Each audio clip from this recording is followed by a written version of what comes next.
Ceres held a flower wreath and recalled a distant memory filled with warmth and affection.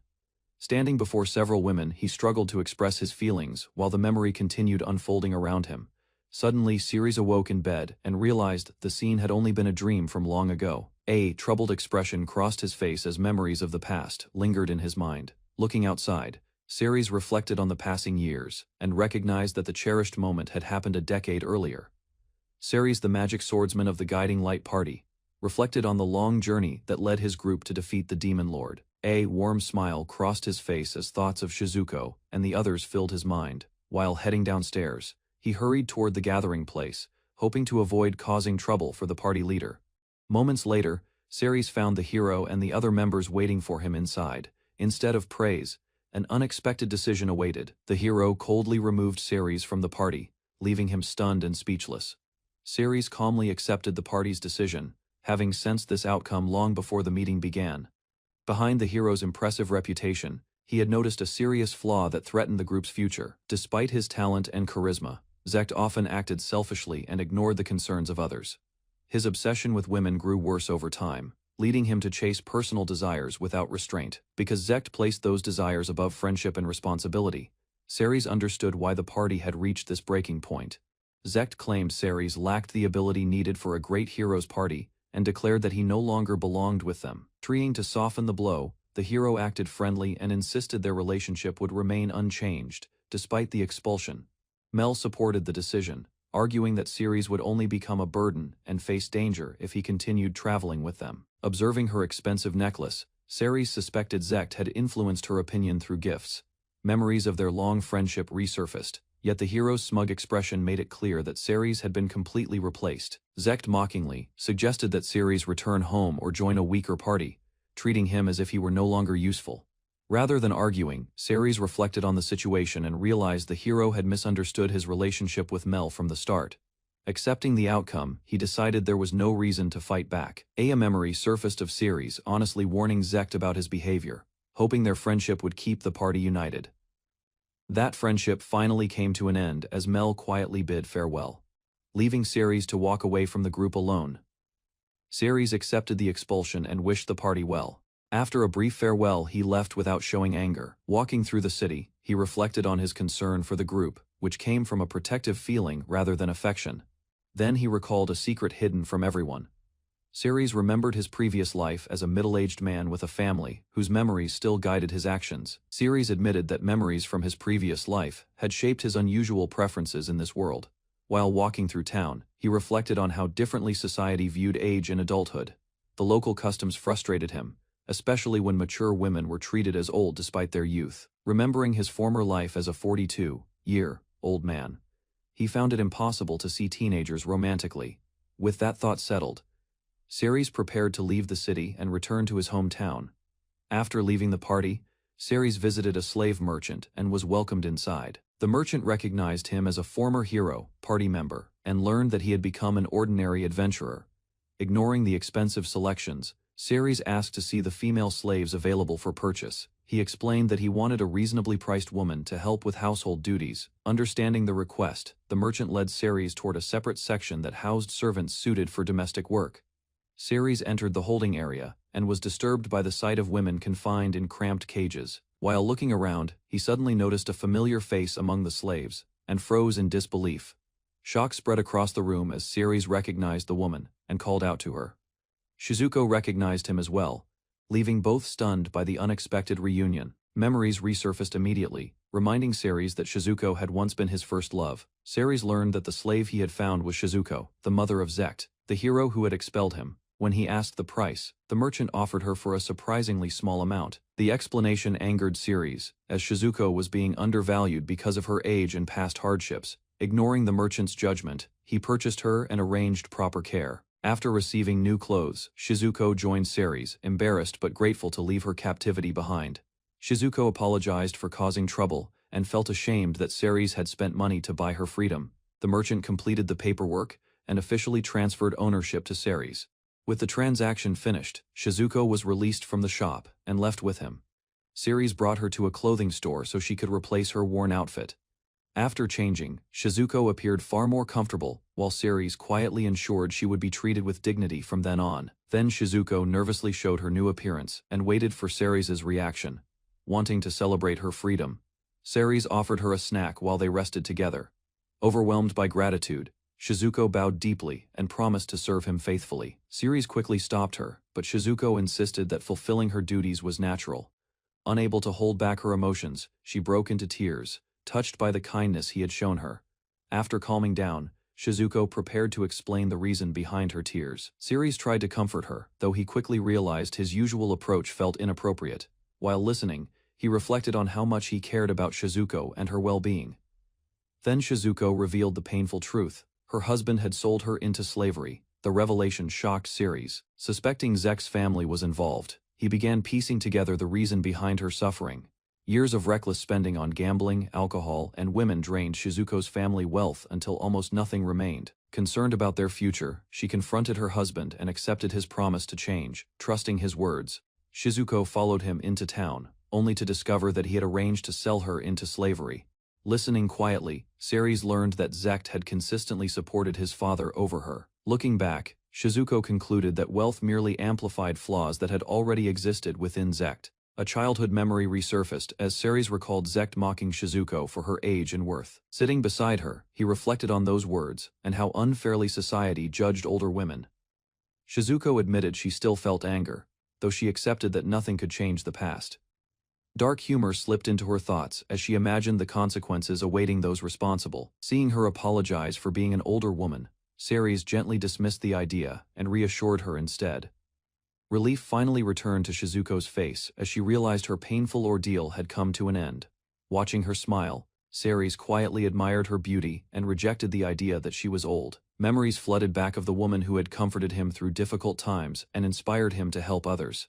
Her kindness and warmth had always made her stand out among everyone in the village. With complete sincerity, Ceres thanked Shizuko and expressed how much he respected her as a person. Feeling grateful for her rescue, Shizuko offered to prepare a meal and help however she could. Meanwhile, Ceres assumed she still viewed him as the young boy from their village days. Remembering her status, Shizuko asked whether there was anything he wanted from her first. A serious thought crossed Ceres' mind as he considered her question. Rather than treating her as a servant, he asked Shizuko to see him as an equal and someone she could trust deeply. Surprise spread across Shizuko's face as she struggled to understand what Ceres truly meant. Embarrassment quickly followed, and she insisted that someone her age could never suit a young man like him. Without hesitation, Ceres reaffirmed that his feelings were genuine. Standing before her, he reminded Shizuko of the confession he had made years earlier as a child. A new realization struck her then, as she noticed how much Ceres had grown and changed over the years. Trying to discourage him, Shizuko suggested that many younger women would make better partners than her. With a laugh, Ceres pointed out that those women were already gone, leaving her argument unconvincing. Rather than backing down, he continued pressing his feelings and waited for her response. Flustered by his sincerity, Shizuko offered friendship instead of the relationship he desired. Accepting her answer for the moment, Ceres thanked her and welcomed the small step forward. Shizuko tried to express her gratitude, but Ceres gently took her hand and walked beside her. A quiet warmth settled between them as both shared sincere smiles for the first time that day. Together they left the marketplace behind, and Ceres began looking forward to a new chapter with Shizuko. Later, their hands remained intertwined, reflecting the trust that had grown between them and hinting at a deeper bond ahead. Shizuko slept quietly as morning light entered the room. After everything that had happened, exhaustion finally allowed her mind to rest. Beside her, Ceres remained awake. Seeing her peaceful expression eased some of his worries about her condition.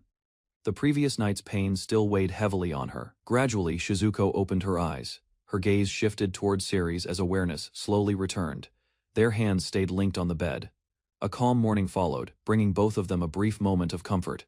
Ceres pulled away in embarrassment after noticing their joined hands. Shizuko quickly eased the awkward moment. Remembering his kindness during her breakdown, Shizuko felt grateful towards Ceres. After leaving the room, they walked through town. Ceres planned to visit the guild after breakfast. At a restaurant, Shizuko enjoyed a meal she had rarely experienced before. Her worries gradually faded. Good food and Ceres' company made the morning far more pleasant. While eating, Ceres admitted he preferred Shizuko's cooking. His words brought a smile to her face. Shizuko happily agreed to cook for him whenever she could. The promise pleased Ceres. As breakfast continued, Ceres reflected on her many talents beyond cooking. Memories of his former companions surfaced, yet none seemed as dependable or mature as Shizuko. Finishing his drink, Ceres felt at ease. Her presence brought him comfort without draining his energy. Breakfast ended with both of them enjoying a peaceful conversation. Shizuko seemed far more cheerful than before. Soon afterward, Ceres brought her to the Adventurers Guild to register and form a new party. The receptionist confirmed that Shizuko would be joining him as a party member. Hearing this, the receptionist hesitated and questioned whether Shizuko was suitable for the role. Rather than feeling offended, Shizuko reacted calmly. Her relaxed attitude left Ceres unsure how to respond. The receptionist agreed to continue the registration process. Ceres remained curious about Shizuko's past. To his surprise, Shizuko revealed that she had once been an adventurer before her marriage. Since few people knew about it, the guild needed to verify her identity through old records. While waiting, Ceres and Shizuko stood quietly near the counter. Suddenly, the guildmaster rushed into the room. His reaction suggested he immediately recognized Shizuko. The guildmaster hurried over and immediately apologized for the receptionist's behavior. Shizuko accepted his apology with a smile. Recognizing her from years ago, he welcomed her return. Shizuko explained that she had simply been given another chance. Ceres watched the exchange, realizing Shizuko was far more respected than he expected. Without hesitation, the guildmaster approved her request and praised her former achievements. Curious about her reputation, Ceres listened closely as the guildmaster revealed that Shizuko had once been a legendary healer. Shizuko finally revealed her past. To Ceres' shock, she had once been an S-rank adventurer. The revelation left him stunned. He could hardly believe someone so skilled had ended up as a slave. After reviewing her records, the guild agreed to restore her rank, though not immediately to its former level. Before leaving, the receptionist sincerely apologized. Shizuko accepted without holding a grudge. Soon afterward, the receptionist returned with several quest documents and presented them to Ceres. Reviewing the available quests, Ceres searched for a suitable job. While trying to absorb everything he had learned about Shizuko, he selected a difficult earthworm hunt. Shizuko immediately offered to accompany him. Concerned for her safety, Ceres agreed only after she promised not to fight recklessly. With the quest decided, Shizuko headed off to prepare food for their journey. As they walked, Ceres praised her abilities. Shizuko then revealed she had once adventured alongside the mothers of his former companions. Shizuko recalled her former party, a group of talented women who had always treated her kindly. Their reputation attracted constant attention, yet the team remained united until age led them onto different paths. Curious, Ceres asked how someone as capable as Shizuko had become a slave, despite her strength. Shizuko revealed that her downfall began when someone she trusted betrayed her without warning. Remembering the betrayal, she jokingly imagined confronting Zector again, leaving Ceres uneasy beside her. Reaching the hunting area, Shizuko suggested taking a lunch break before starting the quest. She proudly offered the meal she had prepared for the journey. After tasting it, Ceres praised the food. The homemade meal reminded him of a warmth he rarely experienced. Although he insisted he could feed himself, the empty container showed how much he had enjoyed it. With lunch finished, Ceres stood up and turned his attention toward the earthworm hunt ahead. After reaching the target area, Ceres confirmed they had found the earthworm's territory. Moments later, the massive monster emerged from the ground. Ceres immediately told Shizuko to stay back. Dodging its attack, he rushed forward and tested the creature's speed with a quick strike. Drawing on wind magic, Ceres enhanced his blade and launched a stronger attack. The earthworm roared furiously as the battle intensified. But Ceres remained focused and prepared for the next exchange. Ceres pressed the attack, striking the earthworm repeatedly as he searched for an opening. A powerful wind enhanced/cut across the monster's body, forcing it backward. Believing the battle was nearly over, Ceres lowered his guard for a moment. Shizuko suddenly warned him. Reacting instantly, Ceres avoided a sharp spike erupting from behind. The ground shattered apart as a second creature emerged. The hunt had been far more dangerous than expected. The newly emerged monster unleashed a powerful attack, forcing Ceres to prepare for another dangerous battle. Before the strike could reach them, Shizuko stepped forward and erected a protective barrier. Ceres stared in shock. He had never expected her to intervene so suddenly. Shizuko explained that the creature was an advanced earthworm and far more dangerous than the first one. Understanding the threat, Ceres immediately cast an ice spell. Massive walls of frost surged forward to contain the monster. Using the ice wall as cover, Ceres charged straight toward the advanced earthworm. Leaping high into the air, He raised his sword and aimed for a decisive strike. The attack landed cleanly, cutting through the monster and stopping its movements. With the battle over, the massive creature collapsed onto the ground. Ceres watched carefully to ensure it was truly defeated. Satisfied at last, he collected the monster's heads and stored them in his item pouch as proof of completion. Returning to the guild, Ceres submitted both monster heads for assessment, shocking the staff. After inspecting the trophies, the guildmaster struggled to believe Ceres had defeated such a dangerous creature. Ceres gave a simple explanation, leaving the guildmaster speechless. Once the reward was paid, Ceres reminded Shizuko that she had promised to stay back during the fight. Shizuko lowered her head and admitted her mistake. She had only stepped in because she feared Ceres might be hurt. Ceres gently explained that he could take care of himself and no longer needed constant protection. Walking through town, he promised to protect Shizuko instead, whenever danger appeared. His words deeply moved her. As they continued together, Shizuko felt a growing sense of happiness and trust. Shizuko stood alone in her room, reflecting on the time Ceres asked her to pretend to be his girlfriend until he found someone he truly loved. As the memory resurfaced, she realized the arrangement no longer felt as simple as it once had. Thoughts of Ceres filled her mind, believing his actions came from loneliness. Elsewhere, Ceres returned to the mansion carrying a neatly wrapped gift in his hands. Holding the present carefully, he smiled to himself and hoped Shizuko would be pleased with what he had prepared for her. Ceres returned after finishing his work and quickly visited Shizuko. A bright smile appeared on her face, making him happy to see her reaction. Delight filled Ceres as he felt his effort had been worthwhile. Watching her gentle expression, he admired her kindness and warmth. Captivated once again, Ceres enjoyed the peaceful moment while growing even closer to Shizuko. Shizuko became embarrassed when Ceres continued praising her beauty. Rather than agreeing with her doubts, Ceres reassured her and reminded her that she was still beautiful. His sincere words touched Shizuko, leaving her unable to hide her happiness. Although she laughed it off, Shizuko still viewed their relationship as a temporary arrangement. Stepping closer, Ceres called her name softly while carrying a gentle smile. Ceres surprised Shizuko by presenting an enormous bouquet of roses. Stunned by the unexpected gift, she asked if the flowers were truly meant for her. A heartfelt smile spread across Shizuko's face as she gratefully accepted them. Not stopping there, Ceres revealed a cake he had prepared for the occasion. Shizuko suggested saving the dessert until after dinner, while Ceres remembered he still had one more gift to give. While talking with Shizuko, Ceres recalled a phrase she often used when he and Zect were children. Later, the two took a peaceful walk together through the city at night. Shizuko thanked Ceres sincerely, touched by everything he had done for her that day. Confused by her gratitude, Ceres admitted he did not see the occasion as anything special. After a brief pause, he revealed one final gift and asked Shizuko to open it. Opening the final gift, Shizuko discovered a beautiful necklace and immediately realized its special meaning.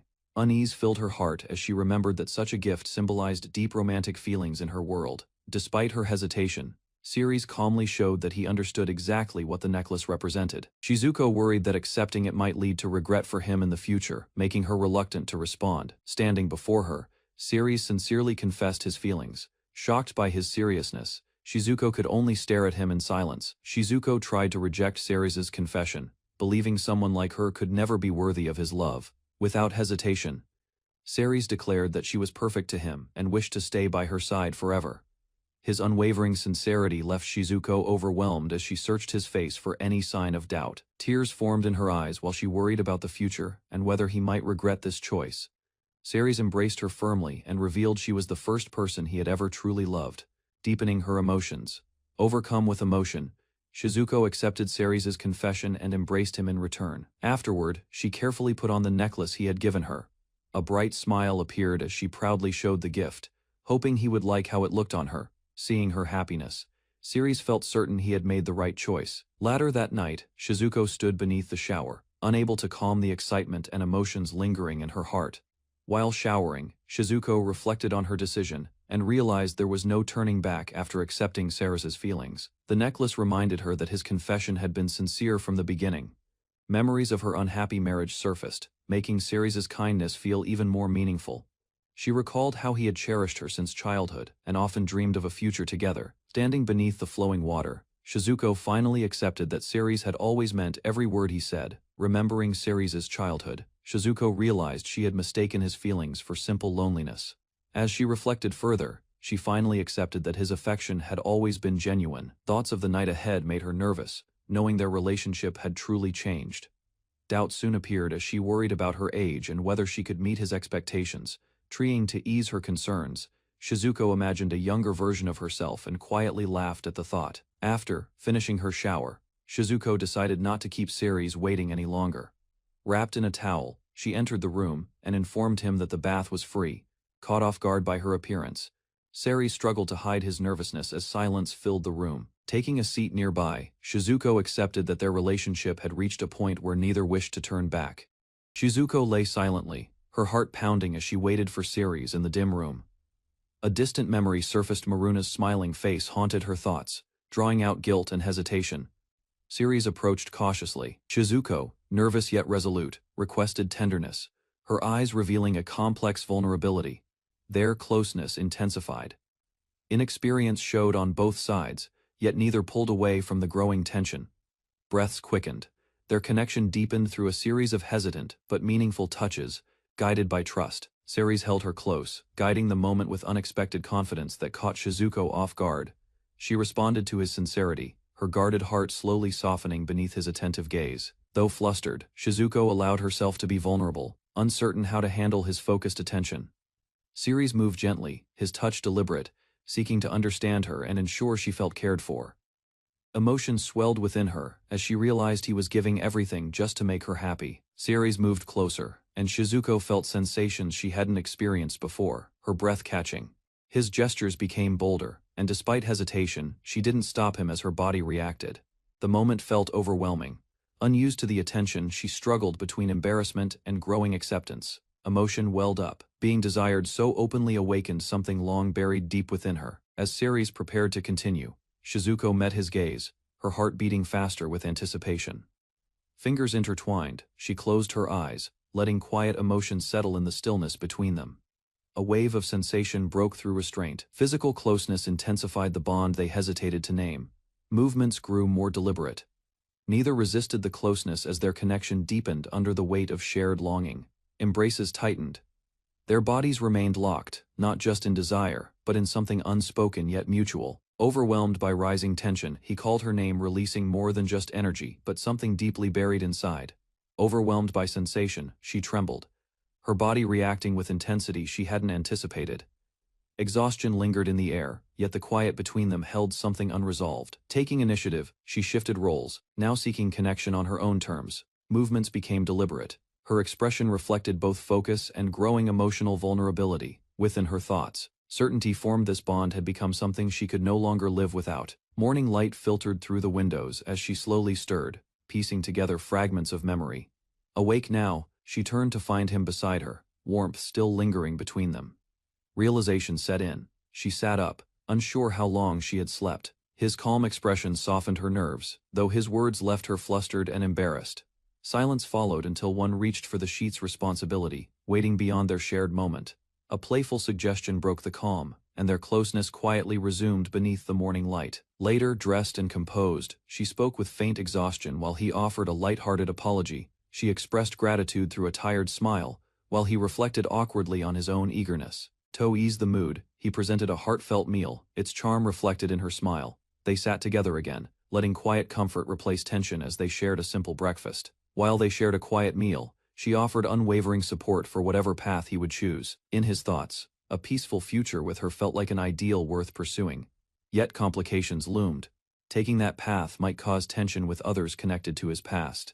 She proposed visiting her old home, hinting at unfinished matters she was ready to confront.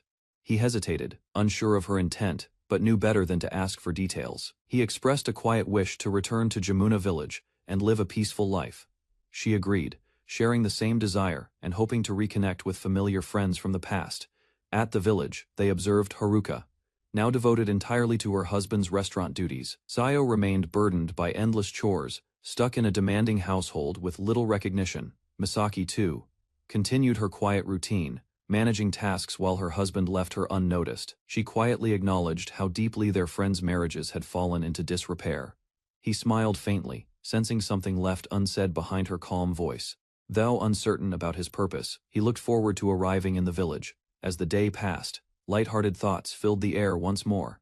Zekt was shocked to hear their funds had vanished, confusion spreading among his companions. They speculated nervously, uncertain if Ceres had abandoned them, or if something else had happened. Seeking answers, the party visited the guild, where they learned the church hadn't sent any money. At the church, a priest calmly explained the issue. Zect had failed to submit the necessary paperwork. Baffled, Zect stared in disbelief, completely unaware such formalities even existed or were his responsibility. The priest explained that Zect needed to submit records of spending and accomplishments to receive funds. Everyone denied filling such forms, yet the documents somehow still had Zekt's signature on them. It was revealed that Ceres had been handling the paperwork under Zekt's name without telling him. A past memory returned Ceres casually asked for signatures without clarifying their importance or purpose. Lacking proper documents, Zect reluctantly accepted a small stipend, barely covering their group's monthly necessities. Zect assigned Mel to handle future paperwork, as the church wouldn't provide support without documentation. Despite her hesitation, Mel accepted the task. Though the pile of forms overwhelmed her instantly, she protested, demanding to be excused from other chores if burdened with this new responsibility. Zect agreed reluctantly, allowing Mel to focus solely on paperwork while the others managed camp life. Meanwhile, Zect complained about the food, clearly missing the days when Ceres handled everything quietly. After Zect criticized the food, tensions rose as everyone shifted blame and refused to take over cooking. Despite the bickering, all three women longed for Ceres's meals, each craving a different favorite dish. Zect suggested eating Ceres's food in the city, only to realize it's only served in luxury spots. A few days later, the group arrived in town, exhausted and visibly worn down by travel. Zect reflected on their decline: no money, no hygiene, realizing they couldn't keep going like this any longer. Zect realized even their hair had fallen into disarray, something Ceres once managed without complaint. In frustration, he suggested going to the church for support, but Maria immediately rejected the idea. Faced with resistance, Zect backed down while Mel proposed earning money directly through guild work. Regret sank in deeper. Ceres had handled every responsibility they now struggled to understand or perform. Haunted by failure, Zect stood in silence, wondering how everything had fallen apart so quickly. In high spirits, the woman clung to Ceres, confident in their plans to earn money together. Each morning, Ceres patiently washed and dried her hair with care, using a special cleansing potion. Such gentle devotion stunned her. Most husbands wouldn't do half as much for their wives. Elsewhere, the hero's father mocked his son for foolishly casting out someone so capable and kind. The group vented their frustrations, still bitter over Zekt's arrogance and lack of gratitude towards Ceres. Ceres prepared breakfast with a smile, his kindness shining through even during routine morning tasks.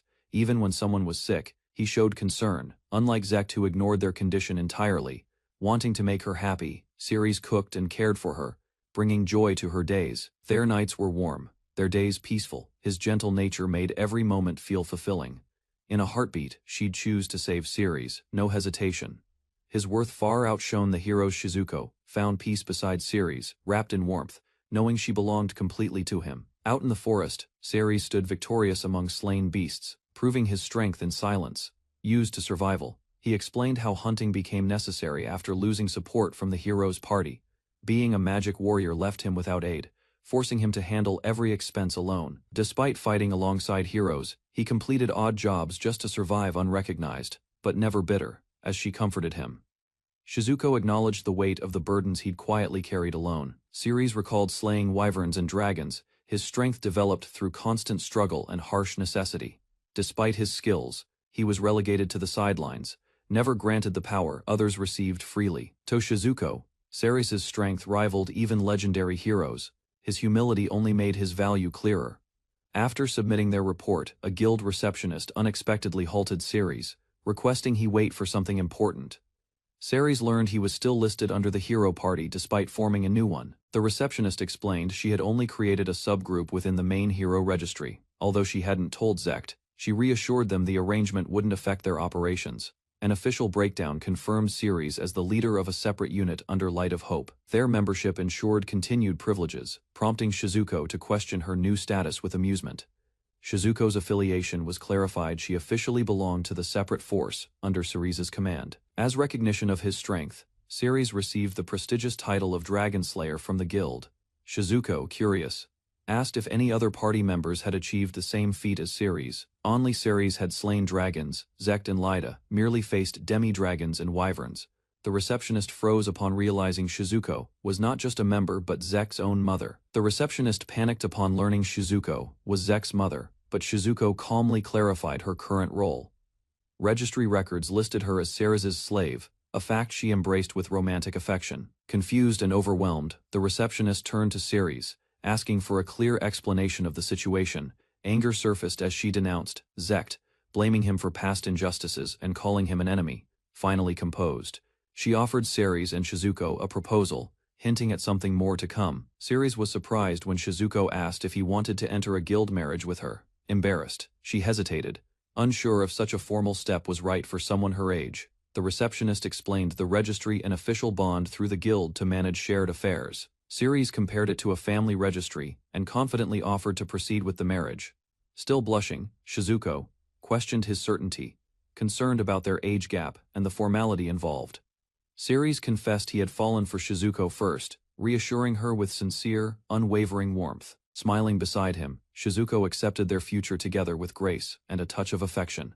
Becoming his legal wife brought her joy, while Ceres responded with quiet happiness. Although the guild charged extra fees, they completed the registry and received their symbolic rings. With hands joined and rings exchanged, their marriage was officially sealed before the guild. The guild erupted in applause as the receptionist cheered loudly to congratulate the newlyweds. Ceres and Shizuko walked down the aisle together, surrounded by joyful well-wishers and friendly teasing. Standing proudly, Ceres raised his voice, inviting everyone to drink and celebrate without restraint. The receptionist announced the festivities were sponsored by the married couple, raising mugs with enthusiasm. As laughter echoed around her, Shizuko smiled deep down. She truly couldn't feel happier. Shizuko remembered her promise and vowed to fulfill it upon returning to the village. They had once pledged unity, sharing every sorrow and joy as one. Now surrounded by 3 more wives, she trusted Ceres would manage just fine. Ceres and Shizuko arrived in Jamura village, surrounded by peaceful homes and gentle countryside. He reflected on his upbringing, recalling how the villagers raised him after losing his parents. Their journey led them to Zector, the very man who once sold Shizuko into slavery. At a familiar house, Ceres met the village chief, who greeted him with surprise and concern. Standing beside Ceres, Shizuko calmly greeted the chief, her presence causing visible shock and disbelief. The chief was stunned to see Shizuko alive, having believed Zector's claim about her death. Faced with hesitation, Shizuko chose to confront the truth herself, determined to face Zector directly. The chief reacted furiously, condemning Zector as a criminal who deserved harsh punishment for his betrayal. News revealed Zector had been taken by the feudal lord after failing to pay village taxes. Shizuko laughed loudly, amused by Zector's downfall and satisfied with the justice fate had delivered. Shizuko's laughter finally subsided as both Ceres and the chief urged her to regain composure. She apologized with a calm breath, regaining control after her emotional outburst. Reflecting on her pain, she accepted Zector's fate, believing his punishment was already far worse. Ceres silently agreed, realizing her words weren't exaggerated. Zector's life had indeed collapsed completely. Exiled and enslaved in the mines, Zector was now rejected even by his former village. Zector, consumed by jealousy, wasted his son's money on luxury, ignoring the needs of the village. Despite everything, Ceres recalled a few warm memories from their past. Though betrayal remained unforgivable, the chief acknowledged their growth, glad things ended in peace, rather than in vengeance. Both were praised Ceres for his courage, and Shizuko for finding happiness she once thought impossible. Laughter followed as the chief teased Ceres, surprised he truly married the woman he once vowed to protect. With a playful grin, Ceres handed coins to the chief, lightening the mood with humor. The chief teased them about married life, suggesting they get some rest or even tire themselves further. Embarrassed laughter followed as the couple stood outside, their bond quietly growing stronger with each moment. Finally home, Shizuko smiled warmly, feeling peace return as she stepped into familiar surroundings. Choosing joy over resentment, she embraced her future beside Ceres, grateful for the love she found. After a long journey, they finally found a moment of peace and light-hearted teasing. A playful suggestion shifted the mood, hinting at something more personal behind their relaxed smiles. Gentle touches broke the stillness, their closeness revealing trust built through shared trials and private understanding. Tension escalated as their connection deepened, each movement expressing unspoken affection and long-suppressed desire. Emotions surged to a peak, their bond reaffirmed in quiet intensity beneath the surface of intimacy. Sunlight streamed through the window as they greeted the day, weary from yesterday's relentless pace. Amusement sparked between them. Noon had arrived unnoticed. She didn't mind his affection felt sincere, weighing the hour and their plans. He suggested patience while others remained busy with work. Confident in his timing, he proposed visiting someone familiar, judging it to be appropriate now. She agreed with a smile, ready to accompany him and reconnect with old companions. Kazuma and his wife Haruka ran the village's only meal restaurant named after him. Though not blood-related, he treated Kazuma like a brother and found comfort in their bond. Upon returning, they were greeted warmly. Familiar surroundings eased the tension that lingered from before. Haruka welcomed them with curiosity. Shizuko downplayed her hardship, quietly crediting Ceres for her safety. Laughter broke out as playful teasing resumed, their closeness showing in every word and gesture. Light teasing continued between them, though affection was evident beneath the surface of every remark. She expressed joy over being cherished, her confidence growing from the warmth Ceres always showed. Hints of unspoken feelings stirred tension, but the moment passed with Haruka shifting focus to cooking. Kazuma greeted them warmly, reuniting with a smile that reflected shared history and lasting bonds. Memories surfaced as Ceres recalled Kazuma's support during his childhood, solidifying the strength of their brotherhood. He recalled a time when his heart quietly leaned toward her, admiration left unspoken. Though those feelings faded, he had long accepted them and moved forward without regret. While sipping his drink, he reflected on their bond and how perfect they were together. A sudden question caught him off guard, her playful tone cutting through his composure. Cornered by honesty, he admitted the truth: his feelings ran deeper than just sibling affection. He quietly reflected on the past, confessing who first captured his heart and how it changed. In a world where age mattered less, their youthful looks still stirred passing curiosity and thoughts. Agreeing with a grin, he acknowledged her appearance hadn't aged a day, a rare charm. She basked in the compliment, subtly seeking more, her pride gently teasing his flustered reaction. Though embarrassed, he clarified his feelings and defended both women, his sincerity shining through awkward remarks. Another man openly confessed his past hopes with Shizuko, believing he could be her joy. Ceres respected the boundaries around Kazuma's wife, recognizing her as family through deep mutual trust. Though once smitten, he chose to support from afar, cherishing their sibling bond over desire. Shizuko's soft words hinted at change, quietly challenging the certainty he once clung to. While doubt stirred, encouragement came unexpectedly, suggesting that hope might not be fully lost yet. While sipping tea, he considered the idea perhaps things could resolve without bitterness. After all, a bold suggestion stunned him, her words teasing yet laced with unexpected seriousness. Though joking about loneliness, she gave her quiet approval, trusting him with an unspoken choice. Later that night, closeness unfolded in silence, emotions exchanged without the need for words. Clarification followed, tradition shaped their customs, and intentions weren't as scandalous as they first appeared. Uncertainty lingered as he questioned the deeper implications behind the village's traditional custom. Rules existed for a reason, and she emphasized that following them would ensure mutual respect. Though hesitant, he was urged to prioritize what mattered now over social expectations. With a firm smile, she reminded him boundaries mattered, and within them, nothing was forbidden. The wife explained the rules of a traditional night visit, emphasizing respect and quiet approach. Later, the boy learned the rules were surprisingly lenient, though ignoring them could cause serious trouble. She smiled, hoping her actions would bring happiness to Haruka, her son's new companion. Before leaving, she encouraged him to stay focused and do his best during the visit. Conflicted, he stood outside the door, questioning himself, despite just marrying Shizuko with her full support.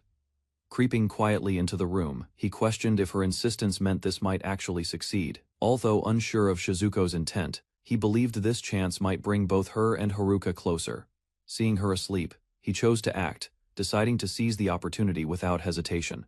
Conflicted thoughts stirred. He wondered why Kazuma wasn't there and assumed they shared a bed. Her exposed form left him tense, yet he remained still, trying to calm his nerves. Remaining still proved painful, and his legs began to go numb as he waited in silence.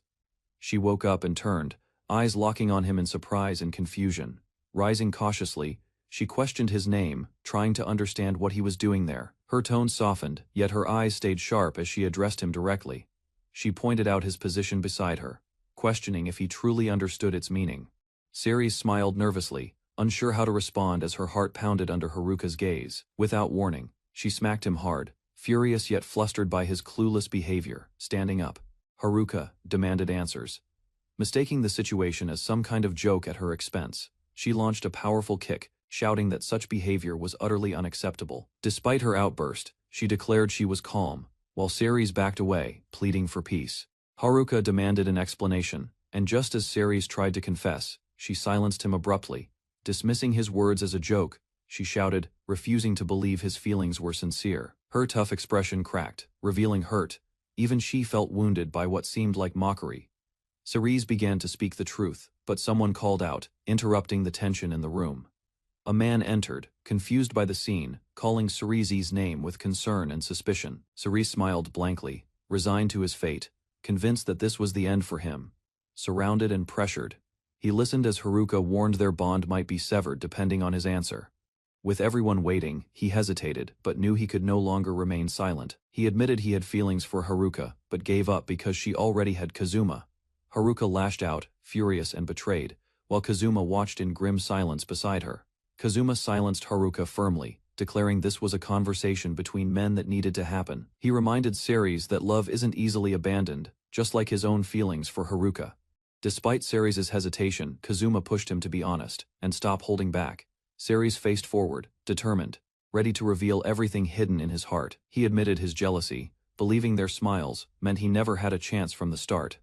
Kazuma acknowledged Ceres' feelings, and surprisingly, wished for both him and Haruka to find happiness.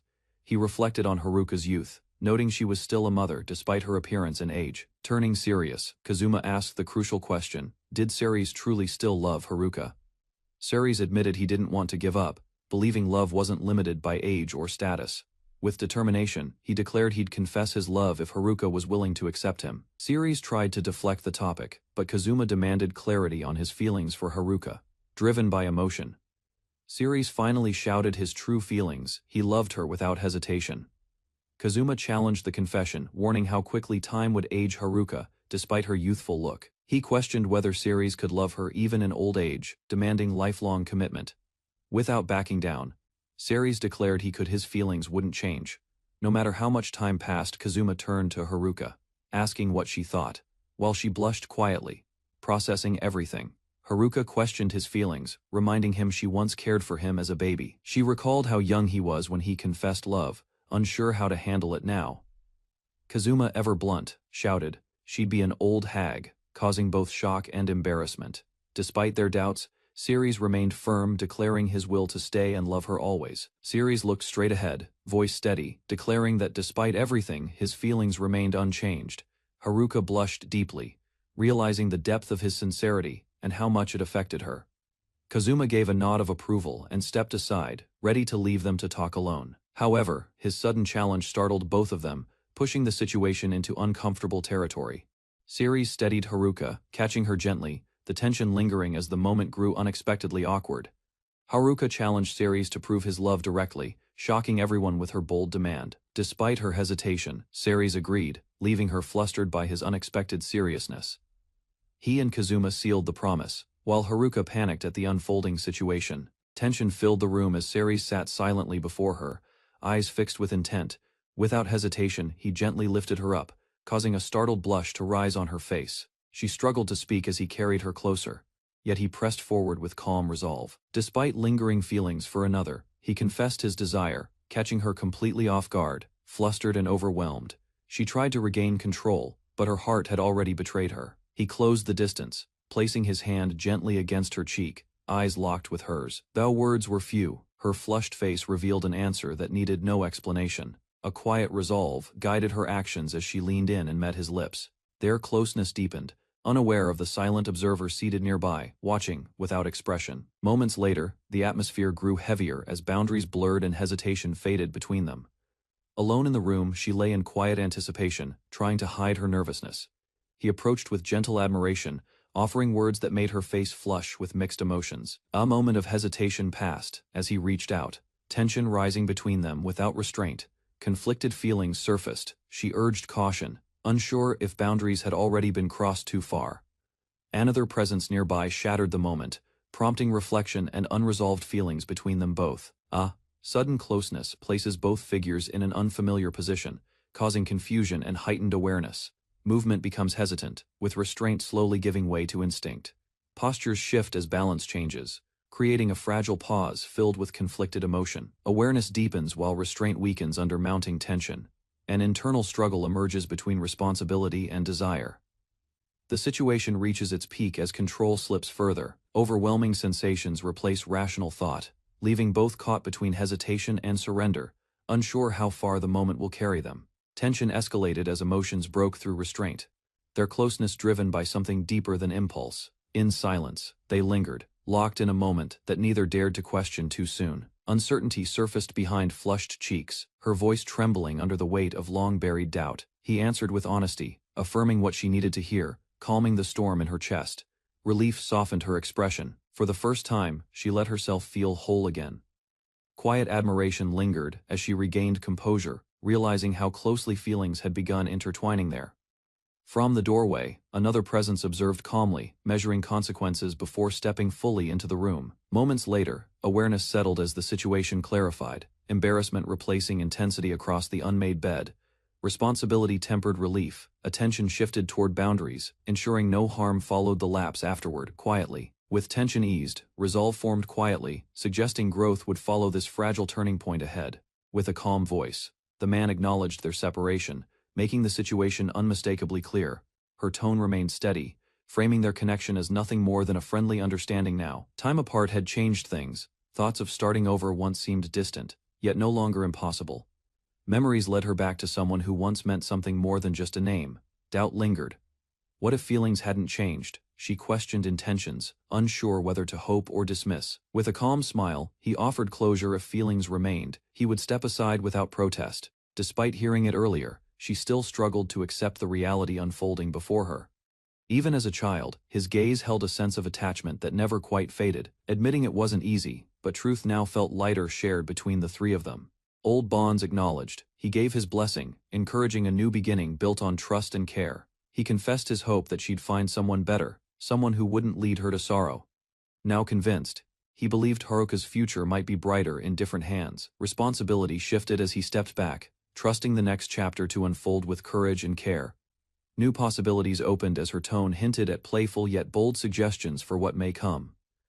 Still carrying old promises, she left the choice in his hands, eyes steady with expectation. Concerns about managing the restaurant rose, but humor and outlandish plans quickly shifted the mood. She teased him over his wording, while he casually dismissed offers of financial help. Support between brothers surfaced naturally, one offering help, the other accepting it with quiet gratitude. Hand in hand, they stepped forward, each vowing to bring joy into the days ahead. Side by side, they smiled with calm certainty, ready to face their future. Together at last, while walking through town, they noticed Shizuko's absence and felt an urge to speak with her. With a warm smile, she addressed Ceres, hinting she still watched from a distance. Their steps took a nostalgic turn, leading them back to a place filled with shared memories. She recalled their childhood, a time when care came freely, even if responsibilities were light. Under moonlight, reflections surfaced.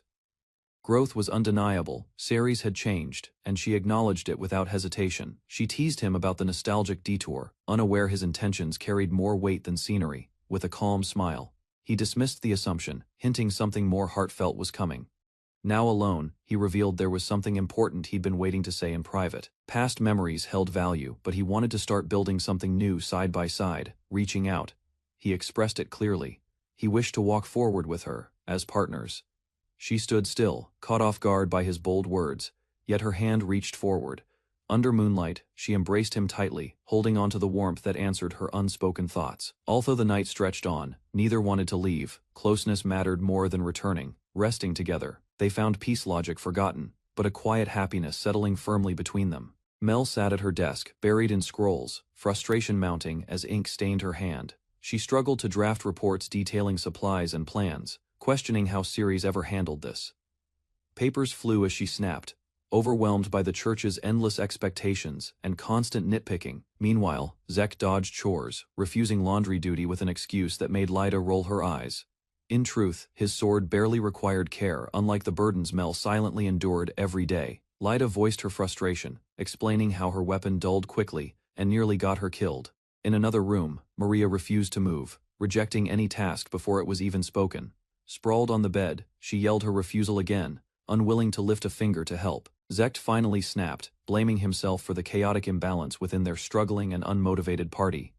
In truth, his role often overlooked carried the weight. No title or power could match. Gathered in the room, the group hesitated as Zek posed the question about Ceres returning. Each began acknowledging his value, his practicality, skill, and how irreplaceable he had truly been.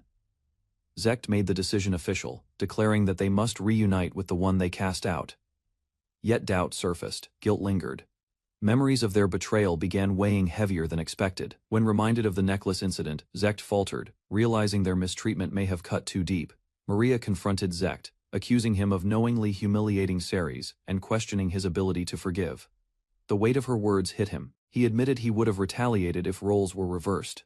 Even after being cast out, Ceres had shown grace, offering kind words as he walked away. The party now recognized their fault, wondering how to amend the damage they had caused. They set out together, vowing to return what they stole: Ceres' dignity, home, and sense of belonging. Zect considered returning Mel to Ceres, but quickly dismissed it as far from sufficient. Lyda and Maria became the next candidates in his desperate mental negotiation. Faced with their reactions, he froze, overwhelmed by the implications of what he had caused. Alone again, he stood conflicted, uncertain of what action could truly set things right. Elsewhere, Mel reflected, amused by her son's transformation, uncertain when he became so complicated. Sitting at the tavern, the women shared drinks, acknowledging how much had happened along the way. Despite everything, one of them smiled, expressing genuine happiness in having ended up with Ceres. Sayo, Mel's mother, admitted it felt unfair, surprised she'd fallen for someone so much younger. Even knowing his preferences, Misaki couldn't help feeling conflicted over the unexpected relationship. Their conversation turned nostalgic, recalling Ceres' early charm and how mature he had always seemed. Sayo confidently stated that Ceres' love had always been directed at her as a woman. She treated him seriously, despite the age gap, seeing him as someone emotionally mature. Misaki agreed, noting how Ceres was different and impossible to treat like a typical child. Shizuko, however, only saw him as a strange but perfect son, not as a man. With a knowing smile, Sayo hinted, that's when Shizuko's feelings had quietly begun to change. Sayo hesitated, cheeks flushed, as she boldly asked about Shizuko's intimate life with Ceres. Laughter broke the tension, the women deflecting with jokes about their age and fading allure. Shizuko blushed, recalling tender nights filled with unspoken passion and overwhelming closeness she never expected. Though embarrassed, she admitted she had no regrets. Her smile revealed quiet contentment. Even amid teasing, admiration surfaced. They recognized the deep bond Shizuko shared with someone who saw beyond age. The women opened up about neglect in their marriages, revealing years of distance and quiet hurt. Suspicion lingered. Sayo questioned whether Shizuko's honesty was born from sincerity or possessiveness. Shizuko, however, offered reassurance with a smile, reminding them of the promise they once made. Their bond echoed again, united in hardships, laughter, and even love, no matter how complicated. Without shame, she revealed a mark on her neck, proof shared only out of loyalty. The vivid marks on Shizuko's skin left the others stunned, their reactions a mix of disbelief and envy. Sayo's tone shifted, questioning whether Shizuko was flaunting her happiness for validation or attention. Unbothered, Shizuko calmly revealed she had arranged for Ceres to visit another woman that night. Doubts arose. But Shizuko explained her reasoning, seeing what others refused to acknowledge in Haruka's situation. Ceres, she insisted, didn't just care, he truly saw them, not as burdens but as women. With a serious gaze, Shizuko leaned in, her voice quiet but unwavering. She stretched her arms wide, asking them to let go of their unhappy marriages and reclaim themselves. The others froze, stunned by the directness of her plea. She urged them to be seen again, not as neglected wives, but as women deserving warmth and affection. Her words struck deep. Hope stirred quietly behind a veil of disbelief and longing. Sayo's heart fluttered at the thought, unsure if such hope could truly be real. Misaki, however, remained guarded, warning that betrayal would be met with consequences. Shizuko stood firm, insisting every word was honest, and invited them to reclaim their former selves. Old titles returned: Berserk, Black Knight, Ice Princess. Their youthful vigor sparked once more. Laughter echoed. United again, they embraced not just freedom but their forgotten strength and sisterhood. A quiet gathering among women shifts when the conversation turns to Ceres. Shizuko's expression grows serious. She admits her anger toward her son, no longer able to hide her disappointment behind pleasantries. Though his actions were influenced by others, her son's decision to expel Ceres caused lasting regret. While others relaxed, Ceres handled everything silently, shouldering burdens and expenses without complaint or support. Abandoned and cast out, Ceres walked away alone. Shizuko, filled with guilt, couldn't forgive what happened. News of Maria's actions left her companion stunned. Understanding the full weight, she frowned in silence. Mel's involvement only deepened the tension. Shizuko began forming her own quiet plan for justice. Her decision became clear to marry Ceres along with the others, and leave the village behind. Meanwhile Zect returned home, unaware his actions had severed ties that would never mend again. With calm resolve, the women acknowledged the cost. Their loyalty now belonged to Ceres alone. One woman predicted her husband would replace her with a slave, should she choose to leave. Shizuko, smiling calmly, shifted the topic. Their focus moved to how this would affect the children. A hypothetical was posed: what if the one abandoned turned out stronger than the hero himself? Concern rose over age and ability, yet the idea of supporting Ceres gained quiet agreement. Laughter broke tension, old titles resurfaced, and memories reminded them they were still capable warriors. Teasing banter continued as another former warrior, Misaki, was called out by her old title. Later that night, Ceres sat surrounded. Their decision was clear form. A party built on love. Confidence in Ceres' kindness reassured them. Leaving the past behind no longer felt uncertain. Shizuko gave a final nod. The plan was agreed upon without hesitation, without delay. She invited them to witness something. Proof awaited just beyond their quiet home. Outside the house, Shizuko insisted on silence as they approached the door with cautious steps. Inside, a girl hurried down the hall, cheeks flushed, calling for Ceres with urgency. She entered boldly, surprising Ceres in a moment that caught them both off guard and unprepared. Despite the setting, tension built quickly, and boundaries blurred as emotions overtook hesitation. What began abruptly unfolded further inside, unspoken feelings driving their impulsive and intimate connection forward. Inside, a quiet room, tension rises as bodies press close, nervous resolve mixing with hesitation and urgency. Against the door, imbalance follows, breath quickening, while restraint weakens under mounting emotional pressure. Shock flashes across faces as awareness spreads, realization arriving alongside embarrassment and conflicted reactions. From the hallway, others witness the scene. Curiosity, surprise, and rivalry, blending into a charged atmosphere. Afterward, flushed expressions linger, confidence replacing doubt, while unspoken consequences quietly settle between everyone involved. Outside, Shizuko steadies herself before others, exhaustion showing as suspicion quietly gathers around her nearby. Inside, blame surfaces as Shizuko confronts the setup, arms crossed, resolve firm despite lingering tension. Stairs become crowded when Haruka appears smiling, instincts warning danger while Ceres senses complicated intentions. Memory flashes years earlier, revealing Haruka's bold nature, reframing accusations and unsettling everyone present there. Back in present, confusion erupts, jealousy softens into acceptance, and Ceres stands changed under eyes. Three women stand together with a request, hoping to join the journey that lies ahead. Though unsure about vengeance, Ceres admits he'd accept them sincerely, without hesitation or judgment. Memories of betrayal return briefly, but freedom from expectations now brings unexpected relief.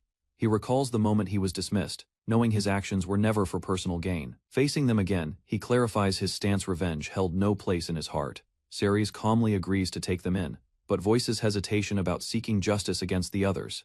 Though they sympathize with his past, he remains firm punishment was never his goal. Facing the group, he admits he once cared, yet harbors no lingering resentment. One of them questions his sincerity, reminding him of the betrayal he endured. Instead of bitterness, he confesses admiration for those who stood by him, women strong and kind. Their expressions soften as they realize Ceres never saw the others as equals to them. He recalls being used and discarded, reminding them of how little value he once held. Because of hero party status, he now has the right to accept them as wives. Ceres smiles, choosing peace over bitterness, wanting to move forward with no regrets. However, the women firmly disagree. What was done to him must not be overlooked. Faced with unified resolve, Ceres realizes any resistance would be pointless against their determined stares. They offer justice on his behalf, though he hesitates, unsure how far it should go. For now, attention shifts to unresolved matters involving Seo and Misaki's complicated ties. Days later, Kaido commands loudly while Seo responds obediently, the tension hidden beneath routine exchanges. Alone, her words carry weight. Resentment brews, hinting at deeper cracks beneath the surface. With quiet anticipation, Seo reflects on the moment, knowing Ceres will arrive to change everything. Determined, she walks away without regret, casting off the weight of her former life. Ceres stood before a modest home, determined to speak with Kaito, Seo's husband. A warm welcome from a smiling woman eased his tension as he stepped forward. Despite her kind expression, anxiety lingered in his chest. Inside the house, Kaito sat casually, drink in hand, greeting Ceres with a relaxed tone. Kaito had prepared a full meal. Startled by the gesture, Ceres hesitated, unsure how to respond. Ceres questioned his place at the table, but Kaito remained calm, pouring a drink. He invited Ceres to begin. Gratitude filled the young man's voice. Their glasses met. Mutual respect settled in as they spoke. Ceres acknowledged Kaito's past support. In the fields, Kaito watched over young Ceres as he practiced with a hoe. Though Ceres credited him for everything, Kaito corrected him firmly. Memories resurfaced as they talked. Every time an adventurer passed through the village, Kaito had pushed Ceres forward, asking them to teach him. Gratitude filled Ceres' voice. He acknowledged more than just combat training. He appreciated every lesson, every opportunity. Back at the table, he thought about how different Kaito was from his previous harsh mentors. Reflecting deeper, Ceres remembered being an orphan. His bond with Kaito hadn't just been guidance, it was survival. More than training, it was connection. Ceres leaned forward, ready to speak honestly. To him, the villagers were like family. Kaito, already aware of the visitor's purpose, calmly suggested they get to the point. He mentioned Sayo's name. Without hesitation, Ceres confirmed it. Behind him, Sayo peeked from the doorway, listening silently. Kaito didn't hesitate. With a serious expression, he gave his answer. If Ceres truly wanted Sayo, he wouldn't stop him. Thoughts drifted to the past. When Sayo married into the family, Kaito's father was still alive. Their marriage had never been a happy one. The elder's pressure had been constant. Every day, he demanded a daughter to continue the line. After his father passed away, Kaito tried to support Sayo, but resentment had already built. Kaito confessed his own guilt. He had sided with his father, shouting at Sayo and worsening her unhappiness. In his view, the outcome wasn't surprising. From Ceres' perspective, Kaito never crossed a physical line. Harsh words were frequent, but deeper than blame, the issue was emotional distance. Recognizing Ceres' feelings, Kaito handed him a pouch. He acknowledged the boy's sincerity and long-standing affection for Sayo, granting his approval without further resistance. Another matter arose. Though Kaito had once hoped Ceres would marry Mel, that future had slipped away. With calm finality, Kaito told Ceres he would offer Sayo in place of his daughter. Tears gathered in her eyes. She quietly apologized, calling him dear, her voice filled with long-suppressed regret. Kaito looked stunned. He insisted he was the one who should be apologizing, failing to shield her and speaking harshly. Ceres asked what Kaito planned to do next. With a raised brow, Kaito smiled as if a mischievous thought had taken root. A booming laugh erupted. Kaito joked about chasing young brides after the depressing hag left. Sayo trembled while Ceres looked on, half shocked, half exasperated by the absurdity. Sayo questioned Kaito's earlier apology, confused by the shift in tone. He admitted guilt but made no effort to soften his next words. Without hesitation, Kaito insulted her again. His preference for younger women was voiced with cruel clarity. The pain she'd held back finally broke through. With trembling fists and tears streaming, she shouted her hatred without restraint. Annoyed by the emotional display, Kaito told Ceres to take her and leave. Despite her fury, Ceres gently pulled Sayo close. While she screamed her hatred, he simply suggested they leave and find happiness elsewhere. As Sayo quietly finished cleaning, Ceres stepped in and asked if she was done. Her silence lingered. Sitting down, she wiped away a tear and sighed. What she expected to be an emotional goodbye turned into something completely different. She raised her voice, venting her feelings. Instead of walking out on her own terms, it felt like she'd been dismissed. Ceres extended his hand, smiling. He reminded her they had finished what needed to be done. A new life together, waited simple, free, and theirs to enjoy. Sayo turned back, still slightly flustered, but her voice softened. She apologized for the delay, her mood already beginning to shift toward something lighter. Ceres noticed a worn-out broom resting near the wall, and curiously asked Sayo about it. It looked old but oddly significant. She picked it up, smiling with fondness. Memories resurfaced as she explained how she once practiced magic with it as a child. A playful grin appeared on her face. With a teasing voice, she asked if he wanted to take a ride. Shock struck Ceres as the broom suddenly took off. From below, he watched in disbelief, shouting in awe. Flying wasn't something he had expected from her. Still holding the broom confidently, Sayo confirmed it. She reminded him that she was, after all, a wizard. Together, they soared above the rooftops. Ceres held on tightly, stunned by how casually Sayo maneuvered through the air. She explained that even Mel, talented as she was, couldn't fly. Sayo's spells were powerful. Ceres compared their abilities, While he could use a spell like airwalk, it didn't allow him to reach such heights. Suspended in the night sky, he began to understand her background. Sayo's past as an S-class adventurer made perfect sense now. Her skill was beyond anything ordinary. Gazing forward, he asked if she had calmed down. Despite everything, he wanted to make sure she was okay as they drifted quietly above the world. Kaido quietly admitted that after raising his child and growing old, he expected to grow old alongside his wife and die with her. Sayo reflected on how she had once accepted that life. He treated her like a servant, and she assumed she'd care for him until the end simply because there was nowhere else to go. Learning about Ceres from Shizuko changed everything. For the first time in years, she saw a path forward.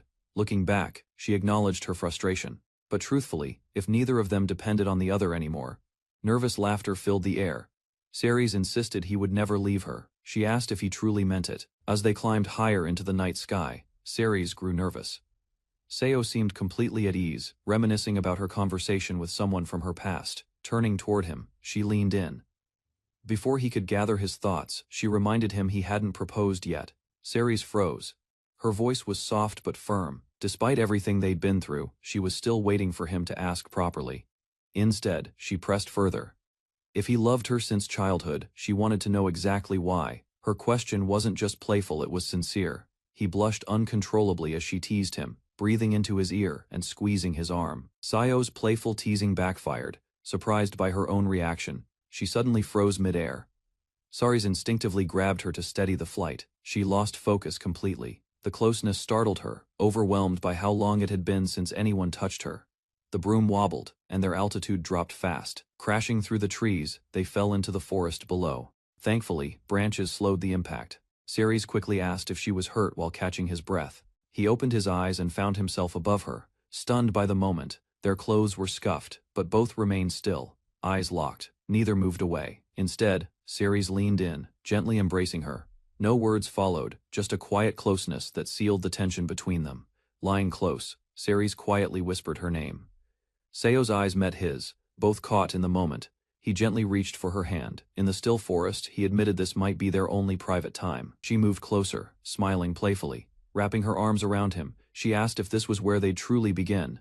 In the quiet forest, Ceres and Sayo shared a charged silence, kneeling close. His emotions overwhelmed caution. Before the moment deepened, Sayo gently halted him. Rising to her feet, she cast a brief glance back. With steady focus, she lifted her hand and summoned a barrier spell into the night air, protecting their perimeter. She ensured no beasts or threats would disturb them. The barrier shimmered across the forest floor, subtle but effective. Assured of safety, Sayo turned and offered a quiet smile. With the world sealed away, closeness returned. Breathing deepened.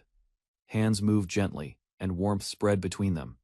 Eyes closed and breath uneven, Sayo reacted to the intensity of their growing closeness.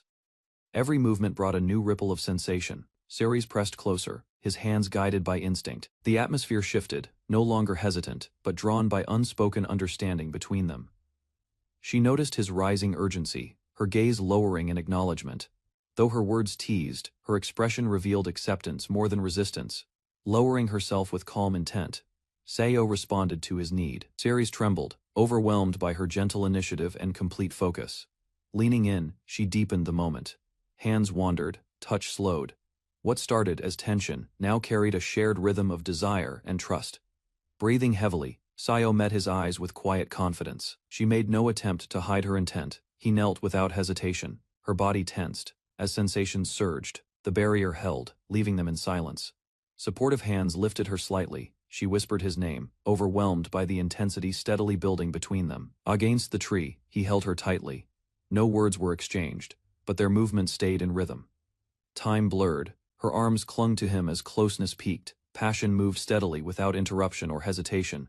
Deep within the forest, away from any watchful eyes, they paused under the trees. She clung to him, her expression a blend of longing and resolve. Their closeness deepened, movement rhythmic and breathless urgency rose between them. As stillness returned, her body trembled. His arms remained wrapped around her, holding her through the aftermath. Later, they sat together on the grass, avoiding each other's gaze. The forest around them returned to stillness. She smiled, faintly, and suggested it remain a secret. He nodded once, agreeing without words, and the path behind them grew silent once more. As they prepared to return, the broken staff on the ground revealed the consequences of their earlier fall. Continuing on foot became their only option. With the barrier nearing its end, they remained alert, knowing danger lurked beyond the trees. Two feral beasts emerged from the shadows, snarling and ready to strike. He instinctively moved to defend, but she raised her hand before he could finish his warning. With calm precision, she activated her magic. A wave of frost erupted beneath the monsters, locking their limbs in a frozen snare. Sharp icicles rained from above, crashing down in a merciless flurry. The creatures were silenced in an instant, shattered and defeated. After the encounter, they resumed their path through the forest. Her confident smile contrasted his uneasy nod, but neither voiced their thoughts aloud.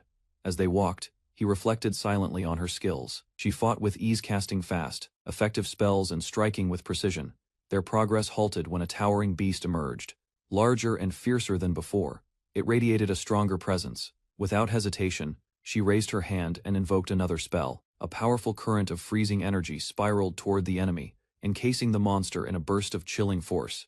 The beast stood stunned, struggling but unharmed.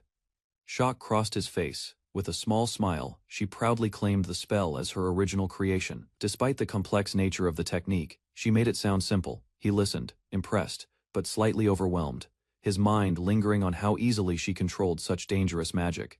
As they continued walking, he noticed something off. Her expression shifted when he pointed out a familiar landmark. She hesitated for a moment, offering a half-hearted excuse. He pieced the signs together and quietly voiced the question they both dreaded: were they lost? The silence between them grew heavy. Turning toward her, he asked directly if she truly knew the way. Ceres had noticed how the women in the village chose quiet lives despite their strength. Living peacefully seemed out of place for warriors capable of forcing their way through any obstacle. Wandering through the forest afterward, he reflected on their pasts. Something hidden remained untold. Hours passed. The trail looked familiar. When Sayo hesitated again, he began to question their direction. The uneasy expression on her face confirmed his suspicion. They'd been circling for a while, and despite her confident steps, they were clearly off course. Trying not to sound accusing, he asked if she truly knew the way. His voice lowered, unsure whether she was lost or just distracted. Sayo leaned gently against him, her voice calm but sincere. Time alone meant more to her than any path or destination. Hearing her subtle confession, he lowered his eyes. Guilt clung to him, yet admiration for her honesty softened his expression. Stepping forward, he closed the distance between them. With her name on his lips, he reached out not with doubt, but with quiet certainty. From behind, his arms wrapped around her. No hesitation remained. He voiced his feelings clearly, asking not for the moment, but for forever. Their hands clasped gently. Her smile, bright and steady, carried no doubt. She accepted his wish, no words wasted. While walking together, Sayo reflected on the complicated truth she had taken her daughter's boyfriend. Despite that, she showed no hesitation. As they arrived home, her cheerful voice echoed through the doorway, masking any lingering guilt with a smile. Inside, the other women greeted them with suspicion and teasing. Unspoken questions hung in the air, aimed more at Ceres than her. Ceres stepped into the quiet shop, taking a moment to observe the shelves of supplies.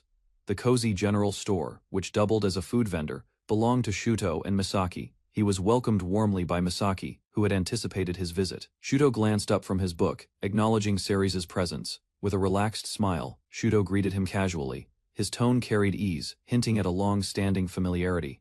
Shuto moved to the counter and reached for something, insisting Ceres relax. Misaki watched silently as Shuto prepared what he had been saving specifically for the occasion.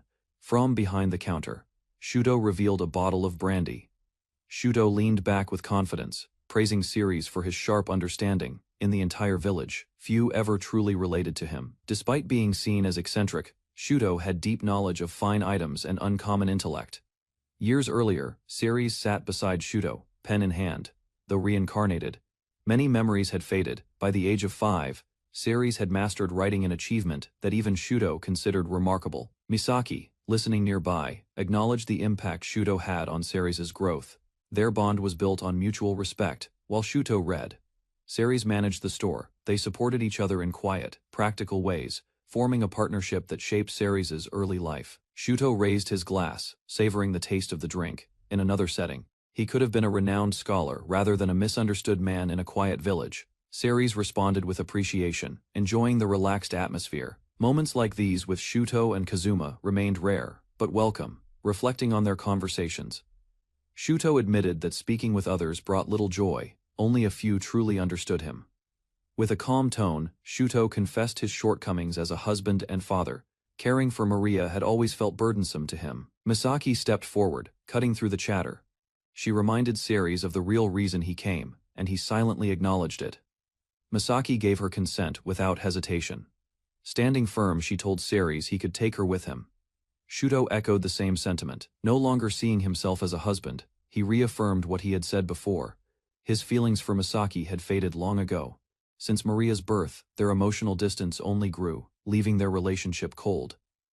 Ceres lowered his gaze, listening closely. Shuto acknowledged what had been quietly known, that Ceres had feelings for Misaki for some time. Relaxed, now, both men faced each other across the table. Ceres asked if Shuto had known, and the answer came with a smirk. A memory resurfaced. Misaki once bathed the two boys together. Her tone was light, but Ceres clearly flustered. Shuto calmly brought up Ceres's past, noting his early loss, and the natural longing for maternal care. Sitting beside Misaki, Ceres listened as Shuto rationalized the situation. Emotional connections like these weren't rare. Shuto offered reassurance, his tone shifting to a casual tease. He believed Ceres could bring Misaki happiness, even if their pairing seemed unusual. With a slightly strained smile, Misaki reacted to being lumped in with grandmothers. She held her composure, if barely. Ceres asked about Shuto's future plans, confident he already had something clever in mind. Shuto's enthusiastic response surprised them. With a grin, Shuto declared his intention to buy a young slave, leaving Ceres speechless and stunned. He explained further, seeking a smart girl eager to learn. Unlike Misaki or Maria, who he criticized openly, Shuto hoped for engaging conversation and companionship. Misaki calmly responded by slamming her hand down, masking her irritation with a smile. Ceres, caught in the tension, apologized for taking her away. Shuto brushed it off, stating she was no longer his wife and had no right to hit him. Ceres silently wished to leave with Misaki as quickly as possible. Ceres watched Shuto's expression shift. With realization setting in, he softly spoke Misaki's name, piecing everything together. Misaki responded with a gentle smile. She agreed without hesitation, and Ceres invited her to return home with him. Shuto cheered at his newfound freedom. Now able to read endlessly, he teased them both, pretending it was all part of his plan. Outside the village, Ceres proposed a future together. He asked Misaki to register as family once they were settled, prompting her quiet surprise and acceptance. They stood before the church. Ceres asked if she needed anything, and Misaki's soft well hinted at an unspoken thought she held close. Misaki spoke gently, recalling how she never had a proper wedding. Her husband had no interest, and she never wore a dress. A smile crossed her face as she admitted some of it was her own fault. Instead of a ceremony, they had simply signed documents. Ceres listened closely. She explained that in her youth, her muscular build made her self-conscious about dressing up. Hearing that, Ceres grew curious. The thought of Misaki in a dress struck him, and he couldn't hide his reaction. Suddenly flustered, Misaki worried about her current fitness.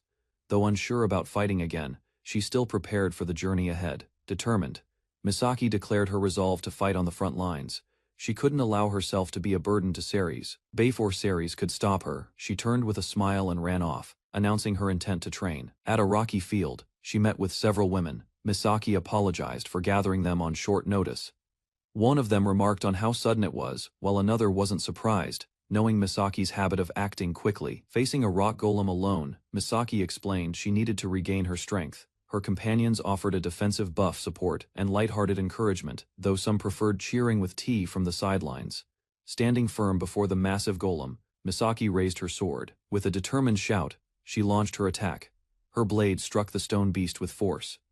Dust exploded from the impact, but the battle wasn't over yet. From the sidelines, one companion noted how Misaki's prime strength once ended such fights with a single blow. Struggling, Misaki pushed against the golem's weight. Her strength faltered, and she admitted the enemy was heavier than expected. Seeing her struggle, one of the women stepped forward. Unable to watch any longer, she decided it was time to step in and assist. Haruka joined the fight beside Misaki, launching herself forward. Their coordination forced the golem to defend from both sides. With excitement in her eyes, Haruka admitted she had also been craving action. She attacked without hesitation. Inspired by Haruka's energy, Misaki gripped her sword tighter. She knew she couldn't afford to fall behind, not when Ceres was watching. While Haruka distracted the enemy, Misaki delivered strong blows. Their strategy worked. Disruption and pressure kept the golem unbalanced. In the past, Misaki had trained with passion, but her efforts went unnoticed. Marriage hadn't brought her the recognition she once hoped for. Misaki recalled the days she spent with Ceres in the store. Those memories, filled with laughter and promises, gave her strength. Gripping her sword tightly, she shouted with renewed determination. This time, she wasn't holding back. Her blade came crashing down. The ground cracked beneath her swing, sending shock waves through the towering golem. From a distance, her companions watched the result. Her strike landed hard, drawing praise and sparking comments about her old strength, returning. She stood tall, calm and composed. No matter what challenges awaited or emotions Ceres held, she resolved to face them all without hesitation. Ceres stood before the dress shop, staring at the elegant gown displayed in the window. A silent resolve formed. Inside, he praised the tailor's quick work and paid extra. His gratitude was sincere. This meant something important. Evening settled as Ceres prepared to return. Unable to ride back at night, he gauged his stamina and readied a magical return route. With air walk, he launched himself skyward, calling Misaki's name in thought. His pace quickened with purpose. As he dashed through the air, Ceres reflected. Misaki's quiet kindness reminded him of Shizuko, grounding his feelings with clarity. Misaki stood beside Shizuko, and their features were compared. Shizuko's traits hinted at a distant Japanese ancestry. Despite having no such lineage, Misaki's composure and grace reminded Ceres of traditional ideals, dignified, calm, and pure. He remembered her gentle embrace. Her willingness to accept everything brought him peace during moments of uncertainty. Though lacking healing magic, Misaki's care was unmatched. She offered warmth and comfort before anyone else thought to act. Ceres smiled with newfound resolve. Now able to call her his wife, he vowed to cherish and protect her with all he had. Ceres made a firm vow. He would support Misaki fully, letting her live without restraint. Without slowing, he raced through the night sky. His goal was clear: reach Misaki and protect the life they chose. Misaki examined the worn-down gate, its creaks revealing years of neglect. Inside, she inspected the sword, quietly acknowledging the disrepair. Ceres approached just as she finished her assessment. He returned from somewhere without clear explanation, brushing off her concern with a nervous smile. He leaned closer, his voice lowering. A strange request followed. He asked her to meet him alone at the church. Though confused by the odd invitation, Misaki didn't press further. Later she arrived at the church as requested. The door creaked open without resistance. Finding it already unlocked added to the mystery, raising more questions than answers in her mind. The church remained quiet, just as Misaki expected. Her steps echoed as she searched the pews. Suddenly, something unexpected caught her eye. She froze, lips parted, and her hands rose to cover the shock on her face. Bathed in soft light, a pristine white dress stood waiting at the altar. Misaki approached slowly, unable to take her eyes off it. A gentle smile appeared as realization set in. The gesture surprised her deeply. Wearing such a dress again had never crossed her mind. Behind her, the door creaked open. Ceres entered, now dressed in a formal white suit. Under the moonlit sky, their silent meeting had just begun. Misaki stood beneath the soft light, the dress fitting perfectly around her form. She hesitated, unsure. Ceres, still dressed in white, offered a simple compliment. His expression held sincerity without hesitation. He admitted he couldn't prepare everything, but she responded with warmth. Her heart quietly stirred with gratitude. Memories surfaced as he recalled their shared past. Running the shop together had meant much more to him than she realized. She remained still, overwhelmed by his final words. Her expression softened, touched by the honesty in his eyes. Tears welled in Misaki's eyes as emotions surged. Ceres' words had reached the depths of her heart. Without hesitation, he knelt and extended his hand. His voice was steady as he made his proposal. She smiled softly, reached forward, and gently accepted. Her answer came without pause, a quiet, confident yes. Before he could respond, his balance faltered. Her hand tightened around his, steadying him as he stumbled forward. Apparently, the magic he'd used earlier hadn't worn off properly. Mid-fall, he questioned if he'd overused his skill again. A sudden noise echoed through the church. Misaki rushed to find Ceres collapsed on the floor. He regained consciousness slowly, confused. Her arms supported him as she urged him to rest and not push further. Gratitude lit her expression. His efforts hadn't gone unnoticed, and she felt the need to return that kindness. Ceres responded gently. Her presence, her answer, and her warmth had already given him more than enough. A teasing smirk formed on her lips. She commented on his condition, breaking the moment with light embarrassment. While helping with supplies, Misaki recalled moments from the past. Her expression suggested familiarity with his lingering gaze. Later they sat facing one another. A question hung between them, tentative but bold, inviting trust. Ceres tried to respond, words catching in his throat. Misaki waited quietly, her presence steady and calm. Without speaking further, she moved gently. Her gesture, though reserved, held an unmistakable openness and emotional weight. Before anything progressed, she made a modest request. Ceres, flustered but earnest, nodded in quiet agreement. Within the quiet room, closeness grows as boundaries blur, hands lingering too long, surprise mixing with restraint. Heat rises steadily, breath quickens, resolve weakens, and awareness sharpens as attention centers on sensations rather than thoughts. Despite the setting's weight, shared guilt intertwines with desire, creating dangerous intimacy where hesitation falters and trust forms briefly. Choice replaces doubt as initiative shifts, vulnerability exposed, control rebalanced, and emotions surface openly, transforming conflict into acceptance while past betrayals momentarily lose their power over both hearts and memories. Afterward, calm settles gently, reflection follows, and satisfaction mingles with uncertainty, leaving a changed bond, heavier with consequences. Pressure builds as closeness deepens, posture shifts forward, control wavers, and tension sharpens, while awareness narrows. Movement grows urgent, hands steady positions, shared rhythm forms, and physical proximity heightens vulnerability, pushing hesitation aside as both commit fully guided by trust rather than caution or retreat possible. Weight shifts and closeness intensifies, emotions surface without restraint, and reliance replaces doubt. Initiative changes hands, balance adjusts, and acceptance settles in, transforming uncertainty into resolve, while vulnerability remains exposed. After intensity subsides, calm lingers, reflection follows, and the connection endures altered, marked by consequence. Intensity surged as she leaned forward, breath unsteady, heart racing. Their closeness left little room for hesitation, and physical signals replaced spoken thoughts. She gradually lowered herself over him, unfamiliar vulnerability mirrored in her face. There was no regret, only a strange clarity in her expression. While resting against him, she whispered her thanks. Emotions once buried now surfaced, giving weight to a private moment neither had planned for. Later, in different attire and setting, she brought up something simple, a practical need for their journey ahead, returning them to shared goals. Seated beside each other, they looked ahead with new resolve. Talk shifted to future challenges, new bonds, and the adventures waiting beyond. She offered a warm, steady smile, eyes filled with calm certainty. A decision had already been made. Clad in her new gear, she stepped forward, extending her hand with conviction, choosing her path as a defender. He met her gaze, surprised at first, then nodded with quiet trust. A new understanding settled between them. Both returned together, now united by more than circumstance. Her words carried hope for what came next. With the team assembled, discussion turned to future goals. Their journey wasn't just personal, it had become a shared mission. A bold proposal surfaced during their discussion: leave the village behind and take Ceres with them, reshaping everything. Doubt lingered. Leaving might not stop the others from returning. More decisive actions needed consideration. The group's energy shifted. One expressed impatience to act. Another hinted at proving Ceres' worth beyond past ties. Ceres remained quiet, thoughts pulled back by lingering memories. Familiar faces still held a place in his heart. His companions, however, were resolute. They saw things differently, determined to reveal hard truths Ceres had yet to accept. Ceres stood surrounded by women who had all been hurt by the same person. Though he once stayed silent to avoid conflict, he could no longer ignore what had been done. A sharp voice cut through the tension as one woman unleashed her anger. With firm conviction, she denounced Kazuma's actions, labeling him a disgrace.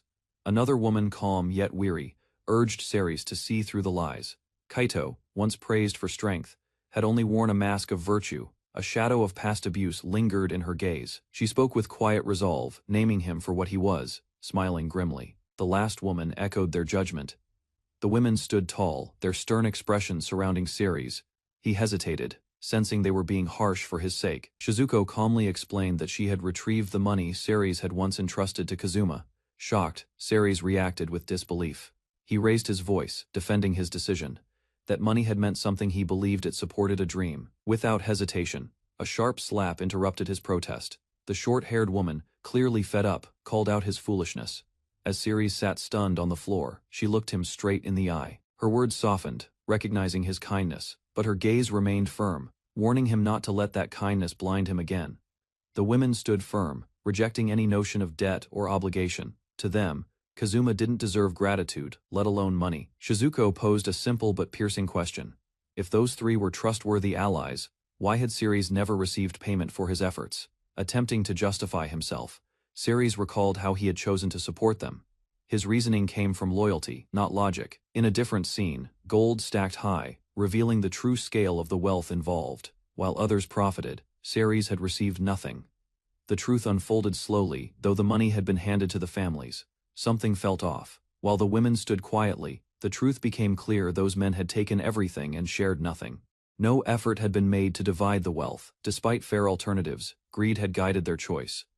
Shizuko clarified their intent. They didn't seek to erase Ceres' experiences, but needed him to see reality.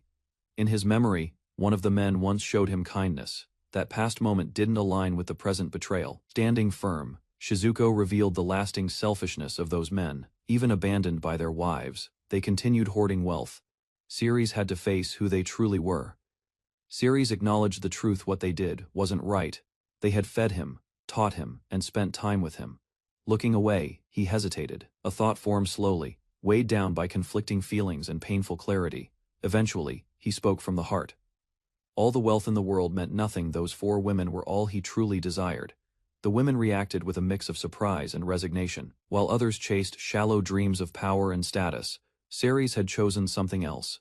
Ceres shared a meal with the four women, smiling warmly. Life with them was more fulfilling than any reward or title he could imagine. Reflecting on the past, he admitted his feelings had never wavered.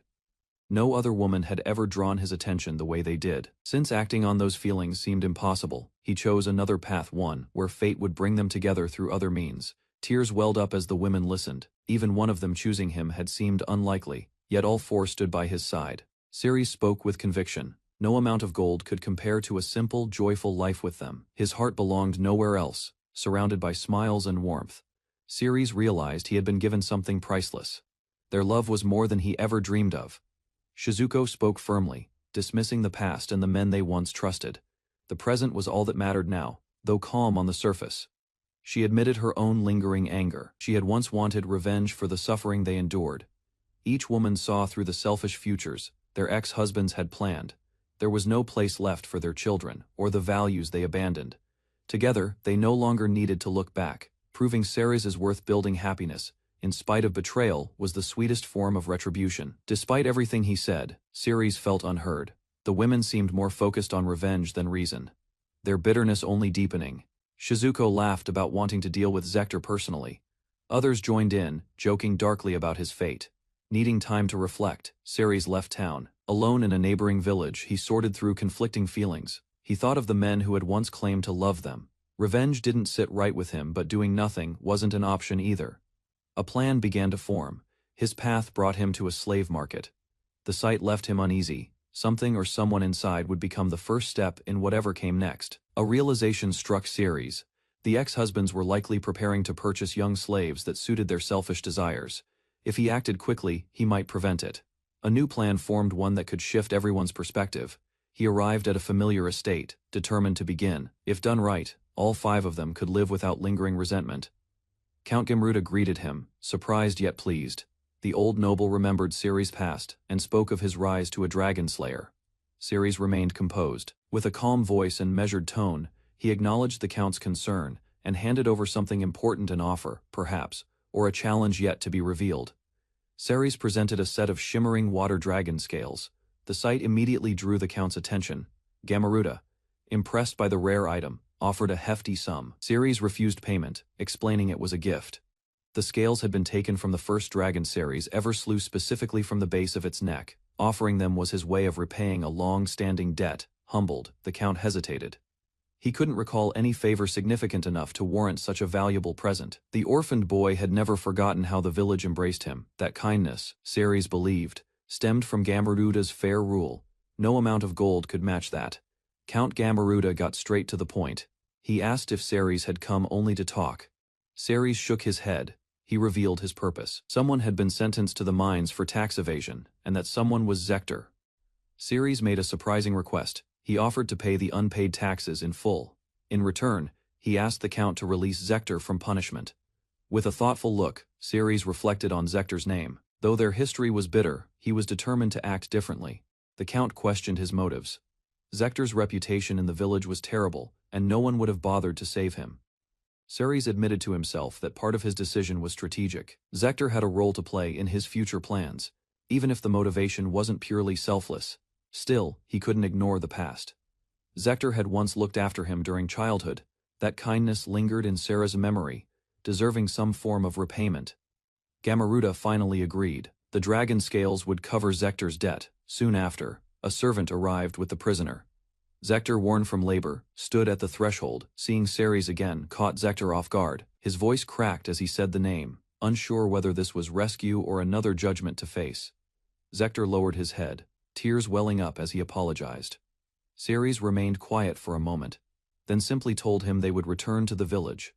As they walked through the fields, Ceres's tone changed. He confronted Zector about selling Shizuko, seeking an answer that had haunted him.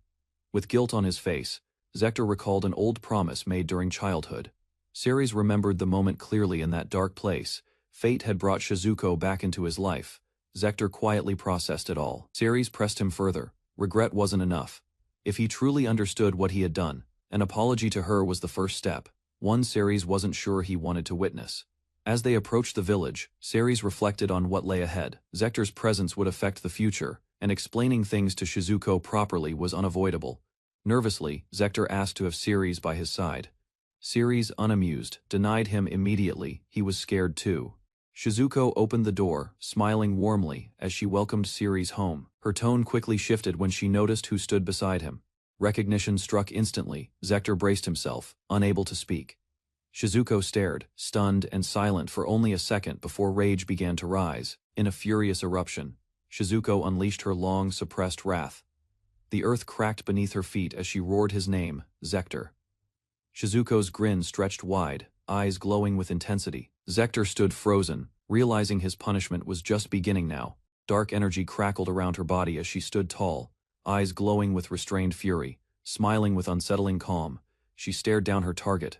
Confidence twisted her expression as she recalled the humiliation he once inflicted. The coward flinched under her glare, staggering backward. He recalled how he'd sold her off for coin and indulgence. Women from the household emerged, expressions hard. None showed pity. Each word from them carved deeper into his shame. No one welcomed him. Another figure calmly observed, unmoved by the scene. His intentions were clear. Vengeance demanded tools, not mercy. Ceres gave his final instruction, calm and indifferent. As long as no one died, the rest was permitted. Surrounded by a group of determined women, he collapsed to his knees, their eyes burned with purpose. Screams erupted from the house, echoing through the peaceful village. Ceres reclined nearby, unfazed by the chaos. As a child, his heart leaned toward the warmth of older women, mothers of his friends. Others would have buried such feelings, but he clung to them. Life, strangely, offered him that path after all. Now surrounded by those very women, Ceres found comfort. The affection he once thought unreachable had become real. Determination filled Ceres's eyes. Protecting those who stood beside him meant making hard decisions without regret. Zector collapsed, his body barely holding together. Shock registered across Ceres's face as he rushed toward him. The women stood calmly. One had already used magic to keep the man alive. No further harm followed. Despite everything, Ceres tried to believe they had shown restraint. Their mercy, he hoped, hadn't gone too far. Redemption wasn't denied. Zector now lived under the village chief's care, working and striving to rebuild his life. Ceres stood before the women, his expression serious. Each of them listened as he addressed the group. He revealed his plan to travel and act alone. Revenge would continue, but this time on his own terms. No details followed.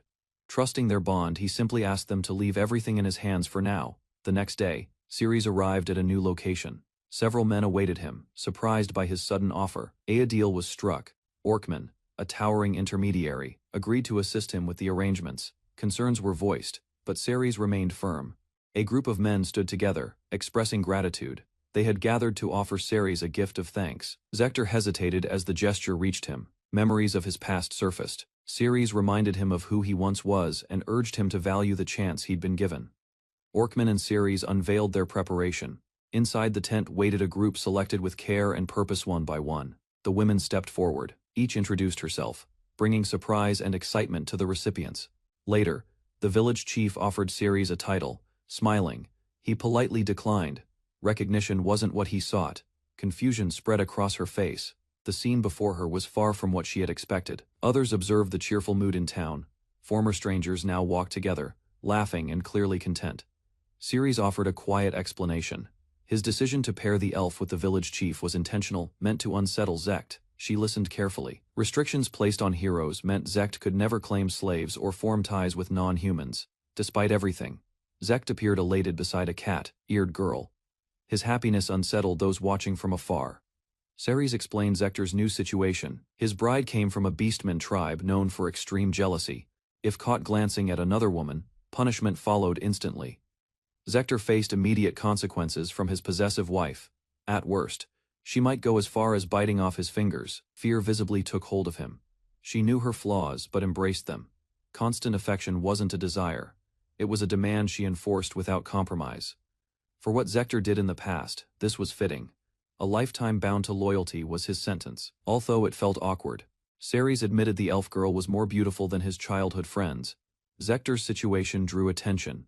The irony stung. His father had a youthful, stunning bride, nearly the same age, smiling wide. Zektor remained unaware of the looming troubles. Those watching offered quiet sarcasm and good luck.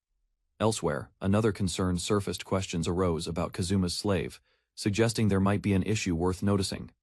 The girl had served nobility as a cooking maid. While impressive, her skills might not suit Kazuma's true needs. She pointed out Kazuma's real need: a partner like a reliable sister, one who could manage his life. The maid, sitting quietly, admitted her limitations. Aside from cooking, she felt unqualified for much else. Still, hope remained. Together, Kazuma and the maid might overcome their mismatched pairing and reach something meaningful. Another conversation shifted attention. Curiosity turned toward a different girl, raising questions about her suitability and role. That girl made her stance clear. A hardened mercenary, she sought strength, not manners, and wouldn't soften easily. Ceres noted how Kaido mistreated gentle Seo in the past. Now he'd face a partner he couldn't control. The new bride didn't hold back. Each punch landed with meaning. Communication in its most direct form. Observers hoped it would curb his aggression. Meanwhile, another woman asked Ceres about her ex-husband's fate. Shuto's new bride, a noble's daughter, wasn't just beautiful, she was dominant. Brains and strength both belonged to her. Misaki reflected on their dynamic. Shuto's twisted nature clashed with her honesty, but somehow, they had to make it work. With a calm smile, the noble girl listed her skills: drugs, whips, manipulation, but assured she wouldn't resort to murder. Her partner listened uneasily. Ceres clarified the intent. These women weren't just companions, they were the cure to each man's flaws. As the group looked closer, they noticed something unsettling. The girls resembled people they all knew too well. Standing together, the new brides shared striking features. Their looks weren't coincidental, they mirrored others with eerie precision. For the daughters, the situation was disturbing. Their fathers now walked with younger women who looked just like them. Daughters returned home only to be disturbed by scenes they couldn't unsee. The atmosphere had shifted entirely. With their family bonds severed, nothing held them there. Plans were made to leave the village behind for good. A new start awaited them in the capital. Their focus shifted to finding a space to share together. Support came from all sides. Ceres promised to handle the financial burden, but the women offered help in return. Their unity deepened in private. What began as shared survival evolved into mutual trust, affection, and connection. The group discussed how to handle their nightly arrangements. Though playful, their suggestions hinted at serious competition. Later, all five shared the bed. Affection filled the space, though not without flustered protests and awkward laughter. With farewells exchanged, Ceres and the women departed the village. Friends and former rivals wished them well. As the carriage moved forward, Ceres reflected silently. He knew that if Zekt rose in status, he wouldn't remain in the village for long. Ceres felt sure of one thing: if they ever returned, it wouldn't be by choice, but by necessity. The wagon rolled into the distance. If Zekt failed his quest, peace would never follow. Back in the capital, disorder consumed them. Surrounded by regret and ruin, their dreams slowly fell apart. After Ceres left, the party fell into disarray, coordination broke down, and battles that were once easy turned into near defeats. Alone in thought, one of the former companions faced the harsh reality. With guilt weighing heavily on his shoulders, he acknowledged that only one option remained to fix their broken unity. The women, already understanding the situation, voiced the unspoken. They predicted what needed to be done, offering one of them to bring Ceres back. Confirmation followed. Among those present, only two had a direct connection to Ceres: Despite hesitation, the man confessed. If it would restore what was lost, he would offer all three without regret. Understanding slowly dawned on the women. Regret showed in their eyes as they finally acknowledged their mistakes. Arrogance still lingered in Zek's mind. He viewed his former allies as lesser, dismissing their worth without hesitation. Ambitions fueled his thoughts. Zek dreamed of victory, fame, and royal brides once the Demon King was defeated. Meanwhile, the women stood united. They chose to give themselves to Ceres, hoping their gesture would be enough to bring him back. Past pride gave way to humility. Lyda reflected on her long resentment. Childhood jealousy had shaped her cruelty, yet Ceres had never responded in anger. Mel looked back with regret. Enchanted by her status as a hero's concubine, she had forgotten the one who truly mattered. Memories of Ceres' kindness came flooding back. When she feared rejection, he had offered comfort without hesitation. This frustration welled up in Lyda. At first, Zek hadn't meant anything to her, but after giving in to his pursuit, she had grown attached. Thinking of Ceres brought her peace. His maturity and calm presence made her feel understood. Compared to life as Zek's wife, she felt she'd be far happier by Ceres' side. With shifting hearts behind him, Zek decided to act. He requested permission to contact the man they all once cast aside, Ceres. Zek's request to reach Ceres was rejected without hesitation. The royal decree emphasized that a hero must always press forward, never pause, never retreat. Faced with opposition, Zek protested. However, he was met with harsh reality. The castle now sheltered refugees. 2 children sobbed in the ruins of their village, victims of a delayed response. Had Zek left the city earlier, the orc attack might have been prevented. The gravity of their mistake sank in. Zek stood speechless, and the others stared in silent horror. Frustration boiled over as Zek blamed himself. Nothing had gone as planned. With urgency replacing pride, he vowed to leave immediately. Time was no longer on their side. The newly assigned room glowed with elegance. Each woman took in the luxurious surroundings, impressed by the change from their previous hardships. Preparations for the night began. With light-hearted energy, they moved the beds closer, jokingly calling it their shared love nest. Though fatigue from travel lingered, the group remained spirited. Plans to bathe and rest were discussed, but the atmosphere suggested they weren't quite ready to sleep yet. Ceres stood flustered. As Shizuko expressed her quiet determination to be with him, his heart skipped. Before the moment could deepen, the others interrupted, annoyed by his drifting thoughts. They pulled him back with playful boos. Dim lamplight frames a confident woman guiding another closer. Expressions flushed with anticipation, bodies drawn together. Contact deepens as positions change, breaths uneven, focus narrowing. Weight shifts and hands steady movements. Attention passes to another participant. Waiting gives way to resolve. Composure mixes with eagerness as closeness is accepted. Momentum resumes with renewed intensity. Roles aligning naturally. Control alternates. Reactions sharpen. And the room holds heat as effort peaks. Afterward, awareness lingers in quiet observation. Satisfaction and fatigue settle together. Tension easing into calm as the scene closes on shared understanding, with steady breathing and composed expressions remaining present. Rhythmic movement continued between them. Bodies aligned and coordination unbroken. Her gaze stayed locked on him, calm but assertive. Fatigue began to surface. Surrounded on all sides, he struggled to maintain his pace. Expressions grew softer as concern replaced anticipation. Time passed. Days later, the group took quiet refuge in a resting place. Covered in light clothes, they remained still, reflecting in silence. Recovery brought new thoughts. One voiced desire for shared adventures, while another accepted the bond he had forged. Understanding deepened. They acknowledged the effort he put in for their sake. A dragon hunt awaited. He walked ahead in silence, unaware of the quiet conversation behind him. Those watching him understood his drive wasn't rooted in pride, but in a desire to protect. Later, the women gathered again, resting in the warmth of the stones. Though grateful, a sense of helplessness stirred. Frustration reached a peak. Together, they confronted him with determination, unwilling to remain passive any longer. To their surprise, he welcomed the offer without resistance, from a high place. They surveyed the land dragons had been dealt with in secret, quietly clearing danger from the capital's shadow without ever asking for thanks. Towering and armored in stone, the boulder dragon loomed ahead. Without hesitation, he advanced to face it. Cold wind howled as the water and ice dragon encircled him. Snow and scale clashed under pressure. Lightning cracked the sky. Mid-air, he met the Storm King dragon, striking through chaos with precision. Dozens more had fallen dragons and wyverns alike. Estimates blurred. Riding above it all, he guessed the count. Elsewhere, the women stared in disbelief. With that many victories and wealth, they questioned its true purpose. He revealed a thoughtful surprise custom hunting gear made specifically for them. Everything had already been prepared in advance. Excitement grew as each woman received her equipment. Crafted with care, the designs suited them perfectly.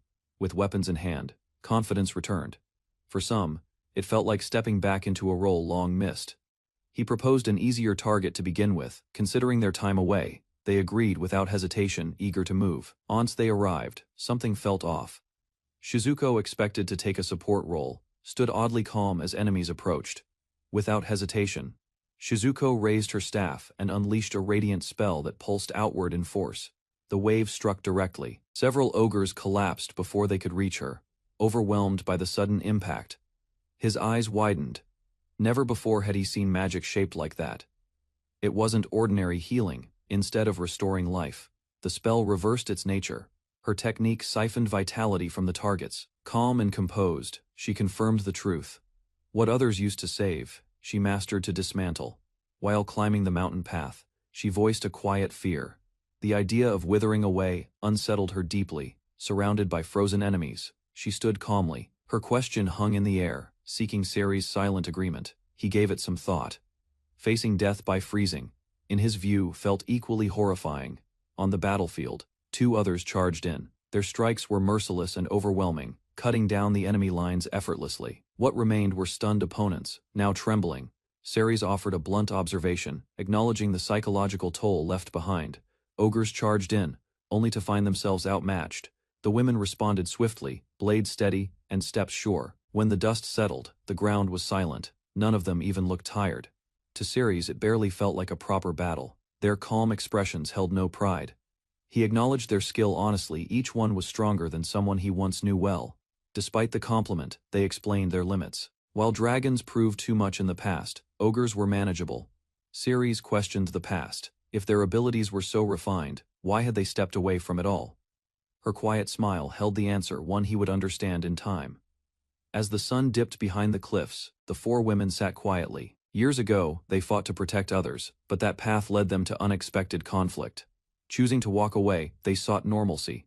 Traveling as a group presented its own challenges, especially without support or acceptance. Ceres understood now, the world they moved through had never been fair. Dangers surrounded them not only from monsters, but from how society viewed their strength. His warning wasn't without reason. Slaying hundreds might draw stronger enemies. One woman raised an eyebrow, confused by the mention of a king. Realization came too late. The strongest opponent had already fallen without fanfare, taken down in a single move. None of them had even noticed at the time. Shizuko offered a playful gesture, unaware that her light-hearted expression only deepened Ceres's realization. Their strength wasn't just impressive, it was overwhelming. He followed behind them quietly. Despite their relaxed walk, unease stirred within him. Their power was unmatched, and even he felt it best not to provoke them. Elsewhere, a dark pit seethed with unease. One voice echoed from within, warning of a growing crisis. Their numbers were falling, picked off steadily without mercy. A trembling creature delivered a report. It wasn't an army, not even the hero's party. Every disaster traced back to a single figure. From a throne, an older man processed the news. That one person had slain even legendary dragons. He spoke only one name, Black Dragon, and deemed this hunter too dangerous to leave alone. A silent order was given. The man at the center became the subject of interest, watched, tracked, and evaluated from the shadows. Elsewhere, the directive turned lethal. One figure, with a twisted grin, decided that observation wouldn't be enough. Descending the stone steps, the demon appeared visibly irritated. He had received orders he deemed beneath him. Despite centuries of power and destruction, he was sent to confront a mortal. Perched above the ruined city, he surveyed the corpses below. Memories of past slaughter returned. He had wiped out entire kingdoms long ago. Hovering midair, wings outstretched, he grumbled at the task. Crushing weaklings offered no thrill.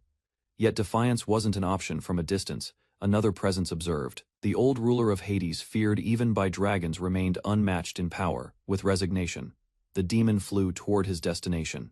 Finishing the mission quickly was the only escape from punishment and boredom. Suspicion grew in his chest as the unease of being watched persisted. Though he tried to ignore it, the feeling clung to him for days. Even surrounded by strong allies like Shizuko, he couldn't shake the dread. A terrifying presence loomed, hidden from everyone else. He decided to distance himself. Standing near the others only heightened his worry. Avoiding unnecessary risk, he made up an excuse and planned to confront the threat alone. The women accepted his words without suspicion. Smiles and casual farewells met his false explanation. Alone in the forest, he stopped and scanned the area. Without hesitation, he called out, ready to face the silent stalker trailing him. The boy confronted the figure trailing him, unfazed by the hostile intent. Keen perception allowed him to detect danger easily, and he faced the intruder with calm certainty. Mocked for his assumptions, the boy learned the truth. His opponent wasn't a demon or a king, but a dragon. Irritation flared in the dragon's eyes. He despised being compared to mere demons. Pride surged as he emphasized the difference in their rank and power. Toe dragons of his level, even the Demon King held little weight. Ceres knelt, introducing himself with humility. Despite the massive power gap, the dragon acknowledged his feats, recognizing him as a warrior worthy of respect. Ceres issued a formal challenge, his voice steady. The dragon accepted, offering his respect in return. Dragons valued power, and Ceres had proven his strength against their kind. Though blood had been spilled, the duel became a way to settle matters with dignity. Feigning humility, Ceres tried to withdraw. He referred to himself as unworthy, hoping to defuse the situation without combat. Instead of walking away, the dragon pointed to a crater-topped mountain nearby. That would be their battleground, chosen with purpose. Terms were set: victory wouldn't require defeat in combat alone. If Ceres could escape to the forest, he'd win. A smirk crossed the dragon's face as his scales began to surface. Though he had promised not to dragonify during the duel, his transformation triggered before battle even began. Fully transformed, the black dragon launched into the sky, his immense wings tearing through the air. Ceres lay helpless, overwhelmed by the sheer difference in strength. Panic crept in as he realized the battlefield was kilometers from the forest. Elsewhere, Shizuko sensed something was wrong. Concern filled her expression as she wondered whether Ceres had faced danger alone. Unease spread among the women. Despite Ceres's attempt to reassure them, they all sensed something deeper. Signs of Ceres's movement pointed toward the forest. The others, growing anxious, followed his trail without delay. Worry turned into alarm as they called his name, shouting through the darkness. None of them wanted to be left behind while danger loomed nearby. Their approach was quickly halted. A figure floated above the trees, warning them not to interfere. Before they could react, the stranger revealed his identity: Bauer, the Hades dragon, ruler of the underworld itself. His presence demanded silence. Suspicion flared, they demanded answers, accusing him of targeting Ceres. Amused, Bauer dismissed the tension with a remark, observing how loud and determined they were. A massive dragon descended from the sky, its overwhelming presence shaking the ground. The dragon's voice boomed, declaring its intentions clearly. Their conflict, it claimed, was with Ceres alone, not with them. Unintimidated, the women responded sharply. They made it clear that they had no patience for senseless violence and demanded the dragon retreat. Shizuko's eyes narrowed, her worry deepening. Her thoughts drifted to Ceres, who was somewhere facing this nightmare on his own. Meanwhile, the black dragon's human form hunted Ceres with violent intent. Fiery breath erupted, forcing the young warrior to evade behind crumbling rocks. Hovering above the battlefield, the dragon, winged man, roared with fury. Ceres dashed behind the rocky terrain, trying to maintain distance. Shocked, he pointed out the obvious: his opponent had broken the rules by using dragon wings. A moment of awkwardness passed. The dragon acknowledged the truth with a shrug. No denial, no apology, just a quiet concession. Breath grew heavier as Ceres ran. Desperation took hold. The forest felt farther with every step. Before long, the pursuer appeared right in front of him. There was no more room to run. Ceres clenched his jaw, reaching for a hidden option he had hoped not to use so soon. Ceres steadied his breath and activated a hidden technique, one designed specifically for overwhelming threats. With precise timing, Ceres launched a small pouch directly at the dragon warrior's face. Pain surged instantly. The attacker's widened eyes betrayed his shock and agony as he screamed uncontrollably. Ceres revealed the trick. Instead of poison, he had used powdered chili and wasabi, ingredients immune to magical neutralization. Seizing the opening, Ceres activated airwalk and sprang into motion. Magic couldn't block physical pain, and now, with his opponent temporarily blinded, he prepared to launch the next strike in this high-stakes duel. Ceres sprinted through the air using his technique. The forest entrance came into view. Victory was close. A sudden strike tore through his back. The dragon warrior, faster than expected, lashed out with rage and claws, bloodied but unbroken. Ceres cried out in defiance. Anger surged. He refused to fall without making his voice heard. His body crashed through the foliage. Pain radiated through his chest. He realized he had reached the forest barely. Breathing heavily, The dragon warrior stood still. Regret flickered in his words. He hadn't meant to finish the battle like this. But in the end, he broke the rules. The dragon warrior stood beside Ceres' fallen form. With a grim voice, he declared the duel's outcome. Ceres had won. To honor that outcome, he drove his own claw into his side. Blood spilled freely, proof of Ceres' triumph over a dragon lord. As further tribute, he offered his liver and blood sacred gifts among dragonkind. With those words, he turned and walked away. The burden of survival, victory, or failure now rested entirely on Ceres' shoulders, far away. The others sensed something was wrong. Without hesitation, they drew their weapons. Their comrade was in danger, and they refused to stay idle any longer. The battle resumed with explosive force. One of the women unleashed a wind-based technique gale drill, cutting the air with deadly precision. Another followed up, instantly, slamming down with fireclaw. Flames erupted, roaring toward the towering enemy, but the attack barely dented its hide. Their efforts met an unshaken opponent. The Hades dragon loomed, unaffected. The women's expressions fell as the reality sank and he was on another level. Doubt took root. They realized they stood no chance against something divine. Still, doing nothing wasn't an option. One stepped forward, voice steady, despite the pressure. With blades lowered, they made a plea to the dragon, requesting mercy. Tears welled in her eyes as she made a desperate plea. Her voice cracked. She begged the dragon not to kill Ceres. The Hades dragon paused, unmoving. Silence followed her words, and the group held their breath. Tension crackled in the air. Without responding directly, the dragon turned and issued a command. He told them to go to the mountain. An unexpected shift. Without hesitation, the group sprang into motion. Their feet hit the ground in unison, running toward where Ceres had fallen. Time was running out. They reached his side and cried out his name, panic on their faces. Ceres lay motionless, bloodied and still. Panic filled their voices as they leaned over Ceres, desperately calling out to him. He wasn't responding, but they refused to give up. Slowly, his eyes opened. Blurred faces surrounded him, filled with concern and relief. He mumbled weakly, unsure if he was truly alive. Blood covered his clothes, yet no visible wounds remained. One by one, the women realized he had somehow survived. Tears welled up. He was safe. Ceres sat up, dazed and confused. He had been certain the dragon's claws struck deep, but now he questioned whether the fatal blow had ever landed. He recalled the dream, his mother, long gone, and a man who resembled his father. It was peaceful, distant, and maybe, just maybe, the reason he'd returned. Ceres smiled awkwardly as he recounted the tale, telling people he had married 4 mothers, had left quite a few in shock. He remembered what happened after death, sent to the underworld without understanding why. He stood before dragon royalty, returning to the living world. He found comfort in the presence of those he cherished. He was back, safe, and felt certain no one would be hunting him anymore. Surrounded by smiling faces, he finally breathed easily. Every hardship had led to this quiet moment. His body was battered, clothes torn, and skin covered in dirt. Yet despite everything, he could still stand. At the hot spring entrance, the party pauses, unease settling as the hero departs, leaving watchful gazes. Paths diverge outside, foliage swallowing footsteps while suspicion grows.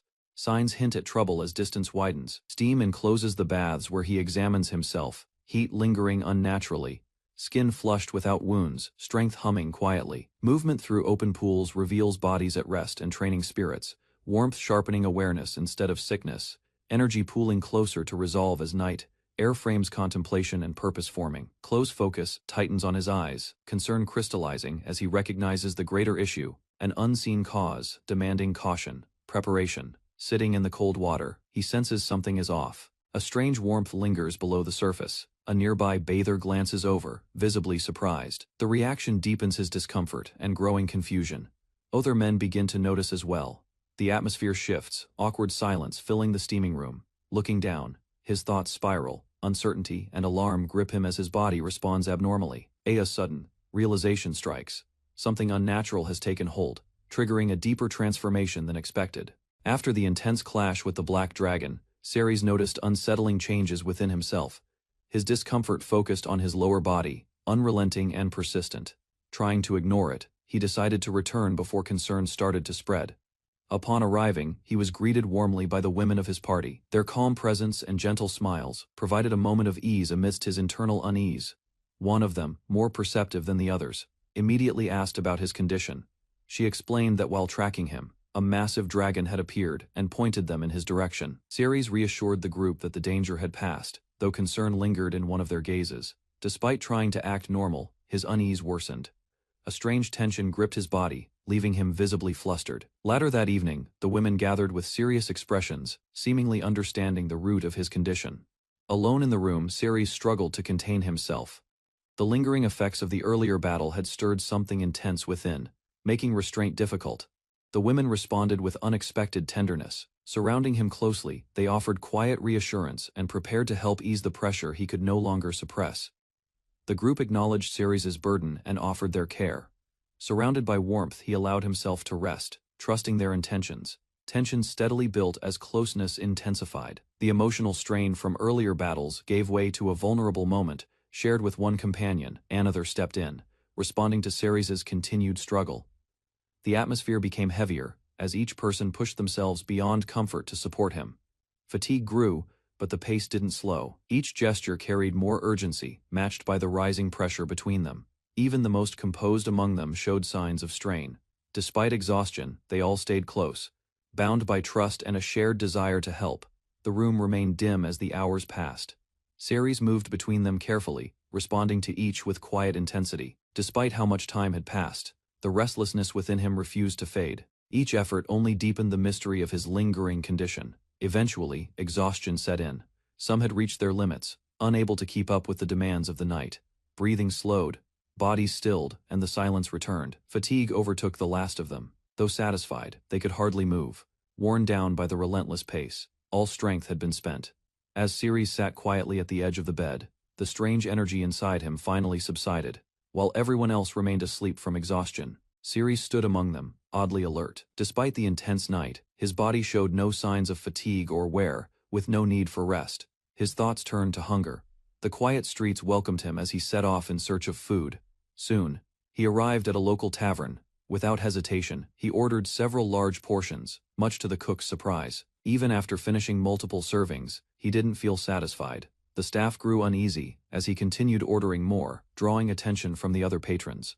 Eventually, the kitchen could no longer keep up, surrounded by empty plates. Ceres was politely asked to stop. The staff, visibly drained, pleaded for mercy. With his hunger finally sated, Ceres turned his focus toward training. His body felt lighter, leaner, and strangely energized. No matter how intensely he swung his blades, fatigue never came. His strikes grew sharper, even shattering stone with ease. Something within him had changed. His training was interrupted by a massive creature emerging from the rocky cliffs. A hulking form loomed unmistakably, a dragon, though unlike any he'd faced before. Despite the threat, he held his ground. Recalling the black dragon, Ceres tensed, wary of what this new one might bring. Then, without warning, a voice echoed in his mind.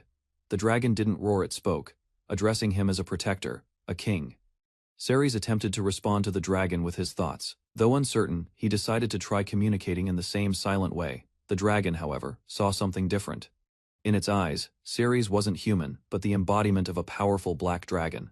Accepting what it perceived, the dragon addressed him with reverence, calling him a dragon lord left alone. Ceres reflected on his past. His death during the battle with the black dragon must have triggered something. Just as he tried to understand, another creature arrived, a wyvern. With no time to think further, he faced a new challenge. Unsure what would come next, the wyvern approached without hostility, pressing close as if seeking attention. Ceres hesitated, then slowly reached out to touch it, feeling no resistance. As he stood beside the resting beast, a realization took root.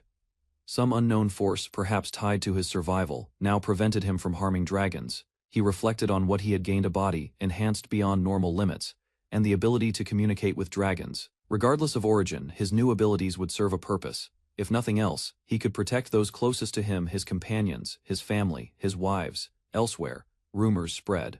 A surge of dragons was reportedly approaching. Concern filled the air, and preparations began. One of the knights voiced his concern. Never before had he heard of dragons gathering in such numbers. The priest responded with uncertainty. No one knew the cause, but the dragons appeared to be fleeing, something driven by fear, not aggression.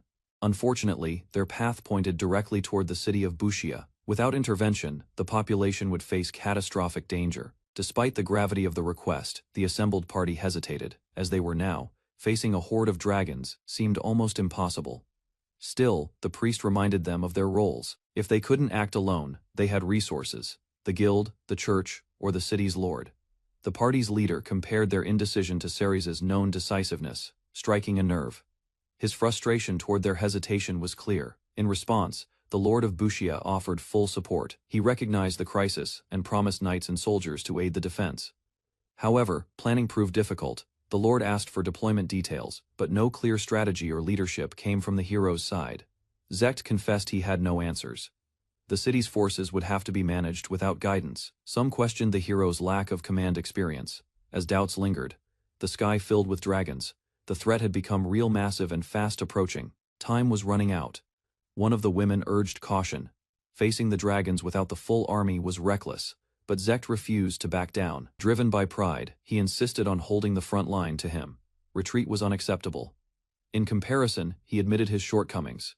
Others surpassed him in swordplay, magic, and healing, but none could match his will to lead. To Zect, bravery defined a hero. Fearlessness in the face of overwhelming odds was all that mattered. With determination, he charged into the fray.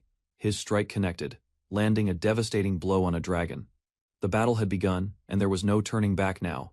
Zect's attack landed with force, shattering the dragon's defense. Confidence surged as he prepared for the next move. The moment didn't last. Surrounded by multiple dragons, his rallying cry fell short as panic began to rise. Meanwhile, the others struggled to keep up. One cast a barrier, barely protecting the group as fear took hold. Watching them falter, Zect realized bravery wasn't shared. Though he stood firm, the same could not be said of everyone else. Surrounded by dragons, 3 women stood within a glowing barrier. None appeared afraid despite the looming threat. Outside the dome, adventurers panicked as dragons approached. Their formation broke down as fear gripped their hearts. Zect, the supposed hero, watched the retreating backs of his allies. No one stayed beside him. Rushing forward alone, Zect swung his sword at the dragon. Blood sprayed, but the assault failed to stop it. Without hesitation, he pierced the beast's neck. Cold resolve lit his eyes as the creature collapsed. Zect wandered alone through the forest, his legs heavy and breath unsteady. The battle had drained everything he had, and with no strength left to stand, he collapsed onto the grass. His vision slowly returned, and the sound of wind through leaves reached his ears. Lying still, he stared upward with blank eyes, unsure how long he had been unconscious. Standing weakly, he touched his injured arm. The limb refused to move, pain radiating from the joint. From afar, the barrier remained active inside it. The 3 women sat safely, untouched by the chaos. Zect's gaze shifted to the bodies lying ahead, their silence telling enough. Swallowing back nausea, he steadied himself and muttered his next goal. Destruction filled the city's streets. Buildings stood shattered, and armored bodies lay scattered among rubble and blood. Zect arrived to find the city in ruins. A survivor reported grim news: the city's lord was dead. Before he could react, a stone struck him from the crowd, sharp pain flashing across his face. Anger flared among the people. A boy accused Zect directly, blaming him for his mother's fate. Others tried to intervene, urging calm, but the resentment had already taken hold. Surrounded by wary civilians, Zect defended his actions. He explained the dragons had been enemies they couldn't negotiate with. However, one man stepped forward with new information. The dragons hadn't attacked first, they were fleeing something. The man stepped forward, voice steady as he spoke hard truths. He explained that while the city's destruction couldn't be avoided, the loss of life might have been prevented. Zect's voice trembled as he tried to defend his decisions.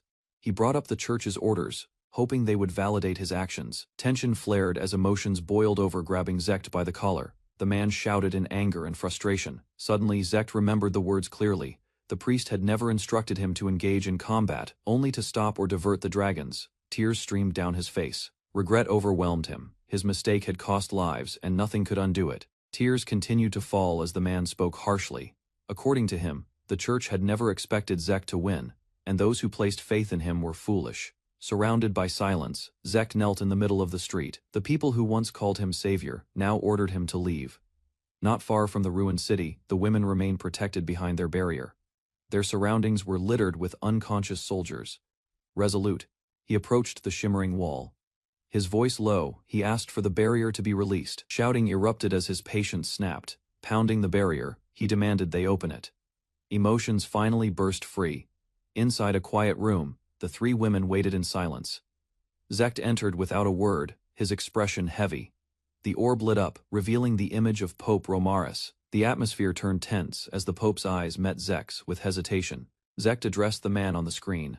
Speaking the Pope's name aloud, he showed no hostility. Emotion welled up in his voice. He attempted to offer an apology but stopped himself. Instead, he expressed understanding, stating that he held no hatred toward anyone for what had happened.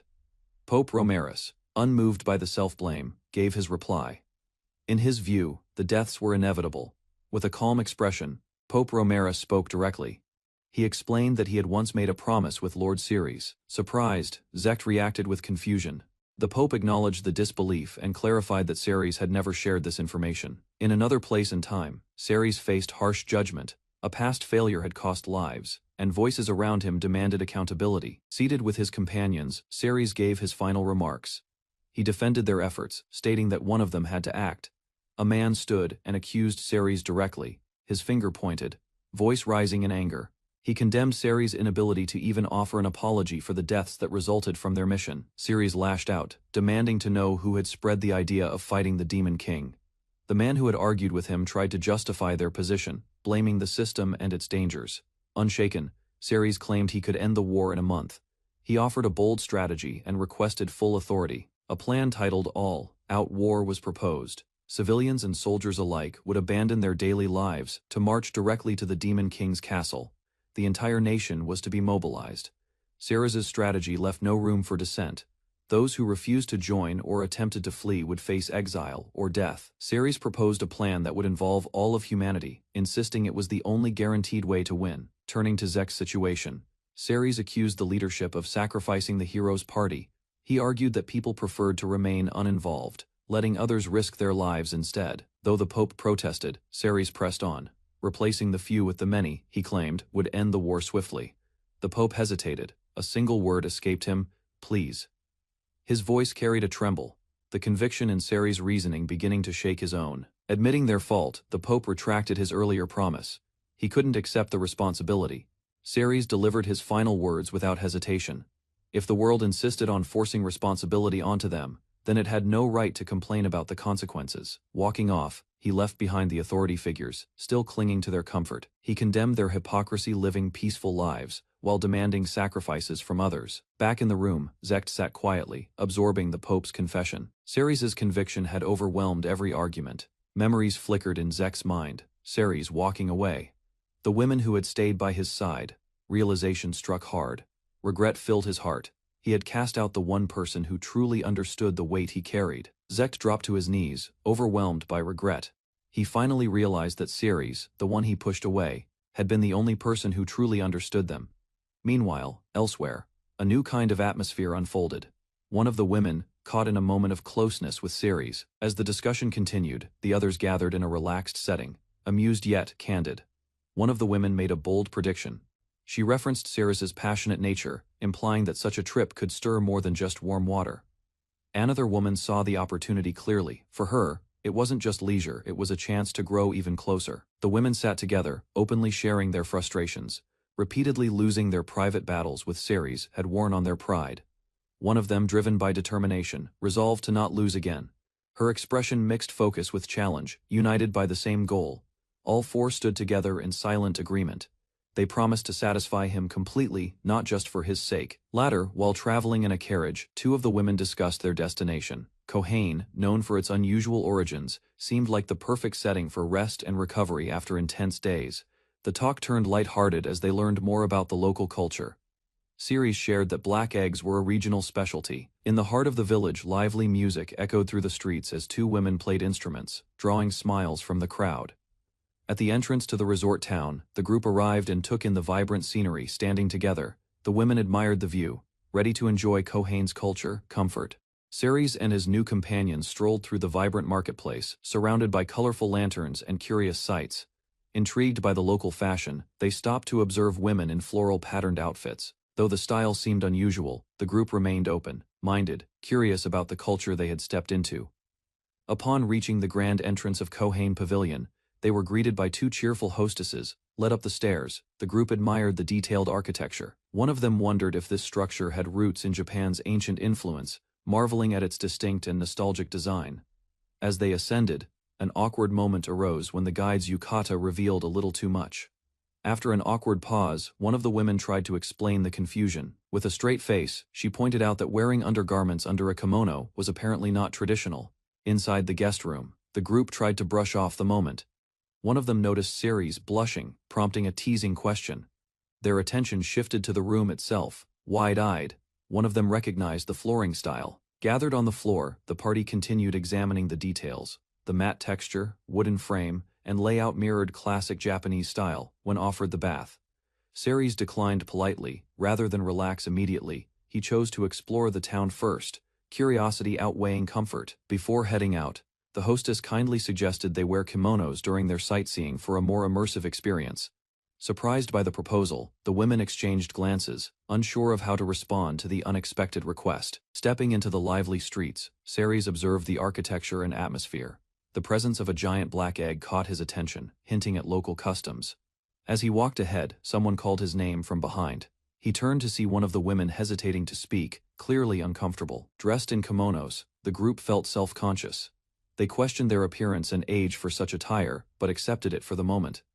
As they walked through town, two women whispered their discomfort. Wearing kimonos without underwear proved more embarrassing than expected. Ceres, barely able to contain himself, gave an enthusiastic thumbs up. His nosebleed betrayed his thoughts, despite his compliment.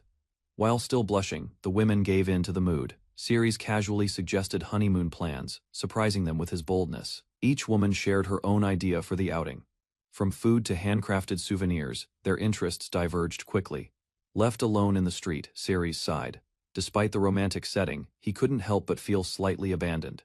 Wandering the streets, Ceres noticed one of the women admiring a small, ornate box. Drawn by its patterns, she became momentarily captivated. Seeing her fascination, Ceres offered the box to her without hesitation. She asked if he was certain, and his simple nod confirmed it. They later sat together in a quiet spot overlooking the rooftops. A bit of silence lingered before she began speaking again. With a hesitant voice, she asked if he had ever given Mel a present. Ceres responded with a soft smile, recalling a necklace. He explained it had been a gesture to comfort Mel, who once cried after being rejected by Zect. Curious, she pressed Ceres for more details about the gift. Her tone suggested she already suspected the truth. Eventually, Ceres admitted the words he said while giving it. She smiled, knowingly, amused by his honesty. With a teasing look, she leaned closer and questioned whether he had crossed any lines.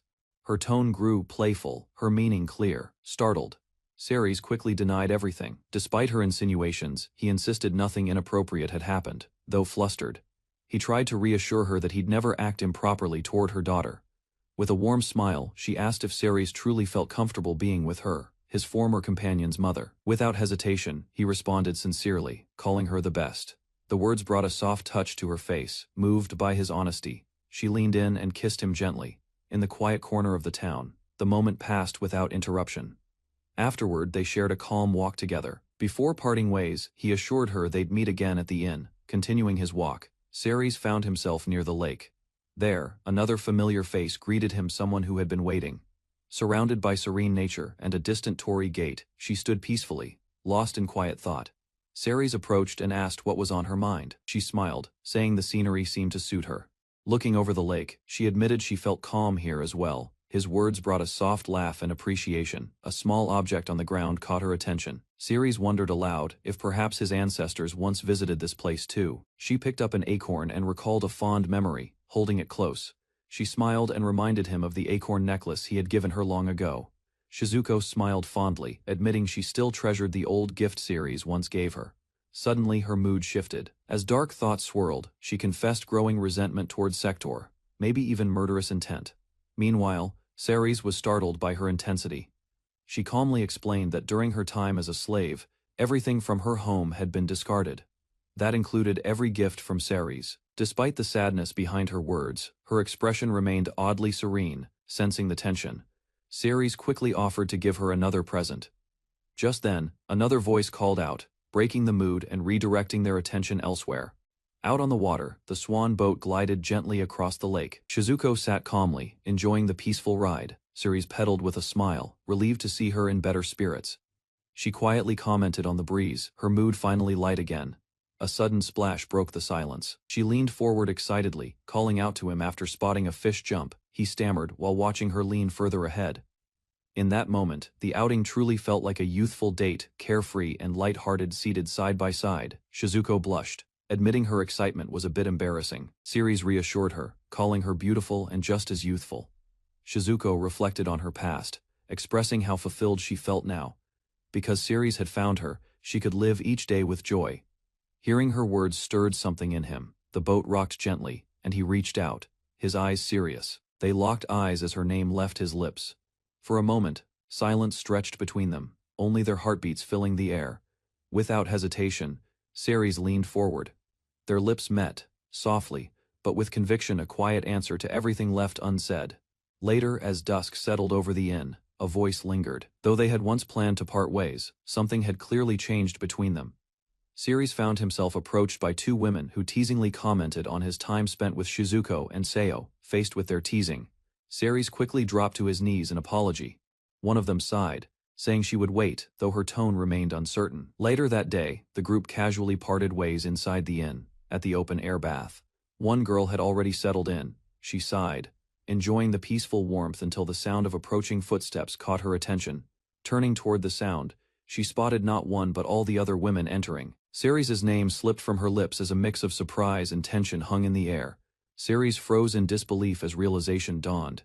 He had entered the wrong section. This was clearly the men's side, not a mixed bath. One of the girls stepped forward hesitantly, admitting she had been confused by a bathrobe left near the entrance. Others joined in, noting that the passageway seemed connected. Slowly, they pieced together that it was a shared hot spring, though none had expected it. Their casual remarks masked the awkwardness as they tried to act composed. Meanwhile, Ceres felt increasingly cornered, unsure where to look or stand. Despite the tension, no one chose to retreat. Remarks about past customs being bold echoed humorously. Ceres found himself unprepared for the private baths arrangement, alone with two women. He tried to keep his gaze steady. Three more joined, smiling warmly as they stepped closer to the edge. The atmosphere became heavier with unspoken expectations, and though no one voiced it, the invitation to share space was unmistakable. A short exchange followed, and one woman noticed Ceres's flushed expression. Steam rose between them as they settled in. Each glance, each shift of cloth pressed on Ceres's nerves. Two of them chuckled softly, teasing with restrained words. Their confidence overwhelmed him, and though they said little, the message lingered. He wouldn't forget this moment. Heat and proximity tested Ceres's composure. Repeated exposure dulled surprise, but sharpened awareness. Surrounded by calm smiles, his reactions stood out. Their ease contrasted his struggle, revealing how deeply the situation affected him compared to everyone else present. Sitting closer, two women observed him carefully. Their satisfaction came not from provocation, but from seeing honesty reflected in his unguarded responses. A sudden inner disturbance surfaced. Something restrained deep within reacted to the tension, forcing Ceres to focus inward and suppress an unfamiliar, dangerous impulse. Balance finally broke as closeness intensified. The group shifted instinctively, sensing the change, while Ceres stood at the edge between control and overwhelming desire. Calm returned briefly as they soaked in the hot spring, each settling into quiet comfort. Without warning, two women leaned in again, their words light but layered with intent. Ceres froze, caught between pleasure and panic as his boundaries thinned. Moments later, tension overwhelmed reason. He collapsed backward with dramatic flair, shocking everyone present. Their amused expressions turned to concern. One woman's eye narrowed, watching his condition shift. Doubt and familiarity crossed her gaze as she assessed his state. Ceres awoke to their voices and gentle smiles. Though scolded lightly, he felt oddly at peace, surrounded by warmth that blurred the line between teasing and affection. After collapsing in the spring, Ceres was gently carried indoors. When he awoke, the women remained close, watching over him as concern faded into quiet relief. Light teasing filled the air as they commented on earlier events. Moments later, warm meals arrived. Seated together, the group shifted focus to recovery and comfort. Smiles returned as appetite took over. Ceres sipped from the broth with genuine admiration. Everything served carried a taste of home, and he appreciated the detail in every dish. Joy spread across the table. Laughter came easily as they shared a simple meal, and Ceres silently acknowledged how strange yet welcome this world had become. Laughter bubbled up as the sake began to flow. One woman's face flushed, and her carefree posture hinted at the drink's effect taking hold. Ceres, observing quietly, grew more concerned than amused. Her robe, loosened without notice, revealed more than intended, further complicating the atmosphere. Soon, the others joined in, adding to the unease. Their playful expressions masked a growing boldness that left little room for retreat. One of them leaned closer, teasing without hesitation. Her words, casual on the surface, carried weight that pushed Ceres further off balance. Another chimed in without hesitation, her statement blurring the lines between jest and truth. While others remained bold, two women spoke more hesitantly. Doubt lingered behind their smiles, quietly revealing insecurities beneath their graceful appearances. Ceres listened calmly, choosing not to escalate the mood, rather than respond directly. Nearby, a newcomer observed the group's closeness. Her cheerful jealousy added a new layer to the already complex dynamic forming around him. They all gathered once more around the table. Light chatter, shared food, and unspoken emotions filled the air, balancing intimacy with familiarity. Later that night, the mood shifted again. The women offered their attention openly, urging Ceres to relax and let them take the lead if only for tonight.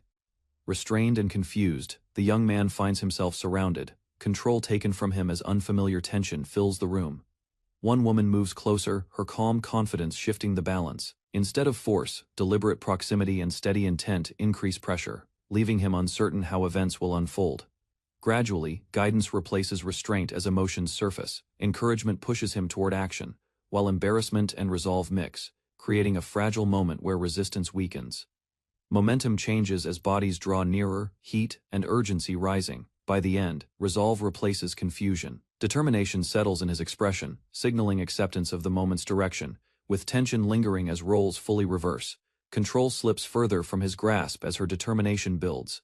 Despite the pace, she stays focused, ensuring every movement overwhelms his ability to resist. Another joins in with a confident tone and strategic approach. Satisfaction becomes a goal beyond comfort, leaving him caught in a cycle that denies reprieve. No space remains for hesitation. With firm gestures, she draws out everything he has kept guarded, leaving no part of him unexposed. A third figure leans in, calm yet assertive. Curiosity mixes with intensity as she ensures nothing escapes his attention, challenging him with her steady gaze. There's no pause between waves of pressure. Her words mark the promise of complete exhaustion. Exhaustion settles in as the girl collapses back, breath uneven and expression dazed from the intensity. Two others observe her state with satisfaction. Their confident smiles hint that their plan unfolded exactly as intended, leaving no doubt about who held control throughout. Celebration follows the ordeal. Glasses are raised in quiet triumph, the room filled with a sense of shared accomplishment. No, while he rests alone indoors, the group enjoys the peaceful night air.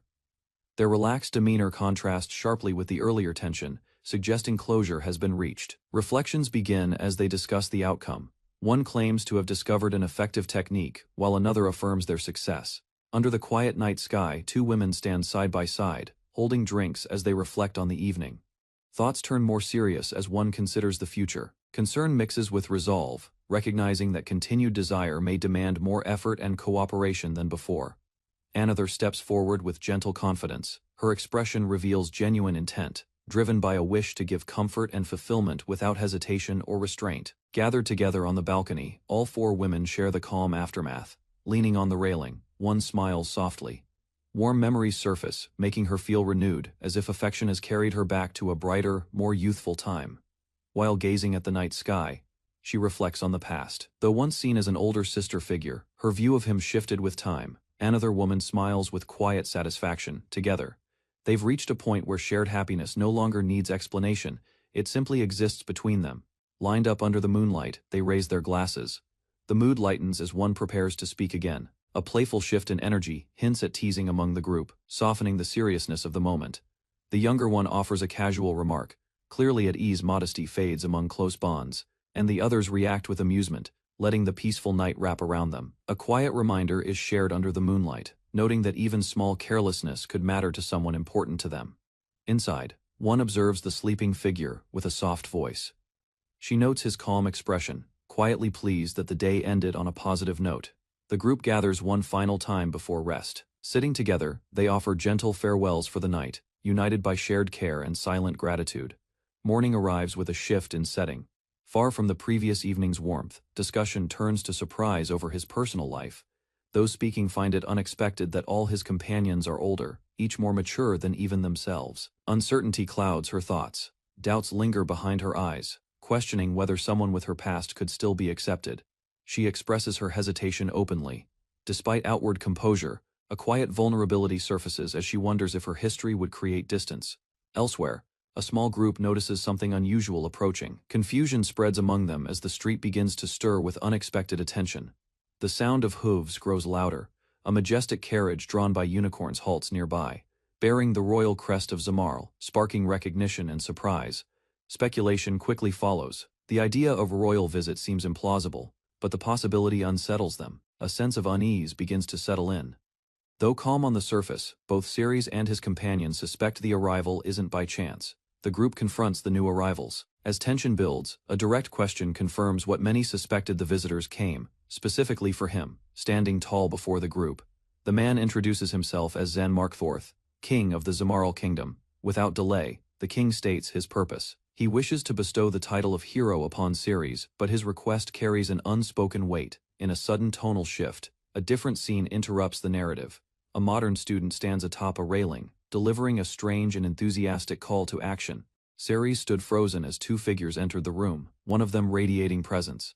A noblewoman stepped forward, her elegance unmistakable. The woman, with a composed smile, greeted everyone warmly. Her calm demeanor held authority, drawing attention from all present. Clearly, she hadn't appeared without reason. Several women approached from the street, responding with friendly faces. Familiarity laced their expressions as they acknowledged her. A man introduced himself as Prime Minister Dobel. His sudden appearance raised questions in Ceres's mind. Ceres hesitated but found himself surrounded by expectations. With little choice, he agreed to follow them to a villa in Kohain. He knelt before the king, unsure of the true intent behind the sudden praise. The royal's words, however, carried weight.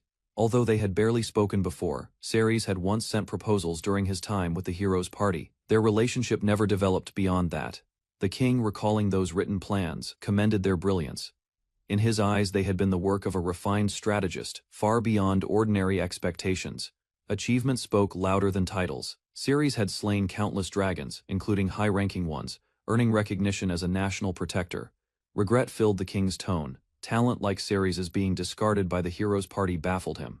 Ceres stood before the king as the suggestion to bestow a title echoed through the hall. The old system of braves was no longer needed. From the castle walls, crowds watched as the king declared him a hero. Unlike before, the title now honored contributions. Not just power, privileges came with it. In times of crisis, Ceres would be permitted to seek aid directly from nobility and the king himself. Silence followed his hesitation. Denying the title might jeopardize his stay in the country. Accepting the honor, Ceres bowed his head.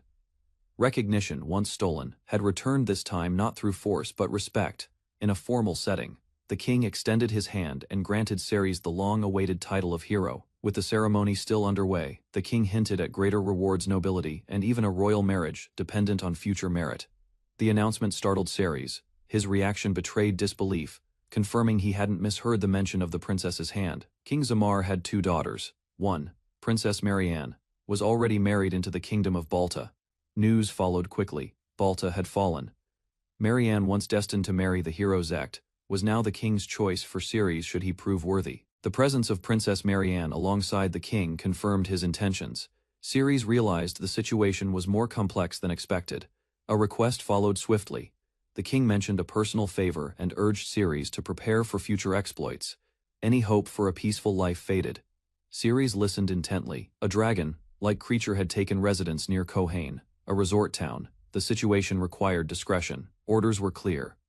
He was to deal with the creature, preferably by slaying it. Though negotiation was an option, Ceres accepted without hesitation. Before the cave's shadowy entrance, frustration brewed. What should have been a moment of rest now turned into yet another dangerous mission. Ceres considered going alone, but his companions insisted on joining. The cave might hold more threats than just the dragon. Before discussions could begin, a group of monsters ambushed them. The party reacted instantly, cutting them down with practiced precision. Aya's silence returned.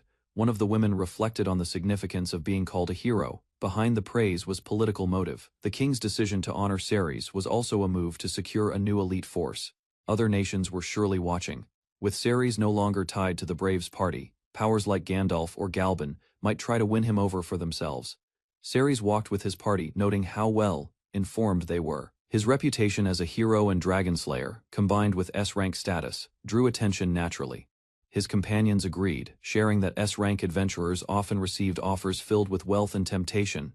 He reflected silently. Without accomplishments, no title or princess would have been offered. Meanwhile, The others fondly recalled their younger days as carefree C-rank adventurers. A change in topic brought up Princess Marianne. Ceres sensed the mission was becoming more personal than expected. He learned their connection dated back a decade. The woman admitted they once had a client relationship, one that hinted at something deeper left unsaid. The kingdom of Barda, where Princess Marianne had once married into, fell under siege by the demon army. Smoke and chaos filled the air. To their families, the women claimed it was just a casual trip. In truth, they had already retired from adventuring. Behind the scenes, a secret mission had been issued by King Zamar to rescue Princess Marianne from the ruins of Barda. The group observed the stronghold. Charging directly was too risky. Enemy forces outnumbered them by far, prompting a more cautious approach. As they prepared, one member identified the enemy commander, an imposing demon woman. A protective spell was cast while the group prepared to engage. The group launched a full assault. Blades clashed and cloaks flew as they cut through the front line of demons. One of the warriors unleashed a devastating ice spell, freezing several enemies in place instantly. The tide began to shift. As the demon commander turned in confusion, a sudden ambush from behind caught her off guard. The attackers moved with precision. A magical barrier shielded the team. Calmly stepping forward, their leader ordered the path cleared toward the mansion, leaving no room for negotiation. Before the demon commander could react further, a blade pressed against her throat. With a whisper, her fate was sealed. The group advanced past fallen enemies. With the demon commander defeated, the way to the mansion was finally open. Inside the grand, ruined chamber, Haruka called out to Princess Marianne. The silence weighed heavily, broken only by her hopeful voice. A soft creak followed. From a hidden wardrobe, Marianne emerged, shaken but alive. Her eyes widened in recognition. After escaping the wreckage, Marianne listened to her rescuers recount the attack. The streets of Barda had fallen into chaos without warning. As the carriage carried them away, Marianne revealed how her maid had hidden her. Sadly, she had no knowledge of any other survivors left behind. Princess Marianne asked the question she feared most. The expression on her rescuer's face gave her the answer. Tears welled up as the realization hit her. Her husband and son hadn't survived the attack. Unable to hold back the grief, Marianne broke down. Her companion embraced her gently, offering silent comfort through the sorrow. Later the party stood together again. The story of the rescue and the kingdom's fall was shared with the others. Ceres listened in silence. The conversation ended with a quiet note. Their connection with the princess, though born of duty, had left a lasting impression. One meeting, one cup of tea, that was the extent of it. Marianne's friend smiled awkwardly, hinting that the option of marriage wasn't off the table. Ceres remained silent, unsure how to respond. Before anything could develop, a strange presence was detected. Something powerful waited ahead in the cave. Ceres offered to negotiate. Curiosity rose. With power great enough to tame dragons, even his allies wondered what he was truly capable of. Ceres admitted he didn't fully understand it yet. The answer appeared before them. A massive, terrifying beast stood at the cavern's center, more monstrous than expected. The party stood still. Confusion set in. Was this really the dragon they had been told about? It looked nothing like one. Ceres stepped forward and attempted to speak with the beast, hoping to avoid conflict. The creature didn't respond. Its roar confirmed it couldn't understand his words. Negotiation had failed. Weapons were drawn. With no other option left, the group prepared for battle against the rampaging threat ahead. Ceres and his party confronted a monstrous beast lurking deep within the cavern. Weapons drawn, they prepared for a final strike, ready to end the threat together. Just as the finishing blow was about to be dealt, Ceres froze. A strained voice echoed from the creature, catching him completely off guard. The beast let out a guttural cry, but within it faint words emerged. Unmoved by the hesitation, the woman beside him tightened her grip on her staff. Before the monster could act again, she summoned a radiant barrier. The holy wall burst forth, crashing into the beast's gaping maw, halting its advance in an explosion of sacred force. An urgent warning rang out as the beast retaliated. She shouted for everyone to dodge immediately. The creature's sudden burst of strength shattered part of the barrier. Dust scattered as the party regrouped. While crouched behind cover, one fighter devised a new plan. She and Misaki prepared for a counterattack. Charging toward the monster's leg, Misaki struck with precision. Her blade, however, failed to pierce its thick hide. Without hesitation, her ally surged forward, delivering a powerful blow from a massive weapon, aiming to break the stalemate. Magic was summoned as the party changed tactics. A powerful ice spear launched straight toward the enemy. The spell struck its target, but the beast withstood the attack. Size and resilience made it nearly untouchable. Ceres recalled the creature's earlier words. he began to understand it wasn't fighting to live, but begging for death. Standing beside the fallen creature, he realized the truth. It had once been a dragon, now reduced to a broken form. With his voice firm, Ceres gave instructions. Misaki was to aim for its heart and end its suffering swiftly. Ceres issued commands to prepare for the final assault. Shizuko was asked to protect the vanguard. With precision, he instructed Seiyo to cast a freezing spell. Even a few seconds would be enough. Flames wrapped around his blade as Ceres activated an enhancement spell, fueling it with elemental magic. He declared their plan to drive the spell directly into the beast's body with full force. With all preparations complete, the team charged forward. Blades, spells, and resolve aimed at one goal. Ending the battle, Misaki unleashed a powerful slash. Her blade spinning with fierce momentum aimed straight at the beast's back. Following her lead, her comrade struck the ground with immense force, tearing open the monster's hide with raw power. A gaping wound remained, but the creature retaliated with a swift claw swipe. Misaki narrowly avoided the strike. Before the attack could land, a barrier shimmered into place. Shizuko's timely magic saved Misaki from a fatal blow. As the creature recoiled, Seiyo activated the freezing spell. Absolute Zero surged forth, encasing the monster in ice. Ceres drew strength from within, unleashing the dragon's power coursing through his body into his weapon. Magic flared violently as he drove his attack deep into the creature. Flames erupted on impact. Smoke poured from the wound as the beast let out a final groan. A faint voice echoed its gratitude. Observing the aftermath, Ceres sensed something unnatural. The creature's behavior felt forced, as though driven by an outside force. He remembered a past warning. The truth became clear: it wasn't mere corruption but a curse from the Black Dragon. Ceres stared at the fallen dragon's body, uncertain if he would one day share its fate. The others rushed to his side in concern.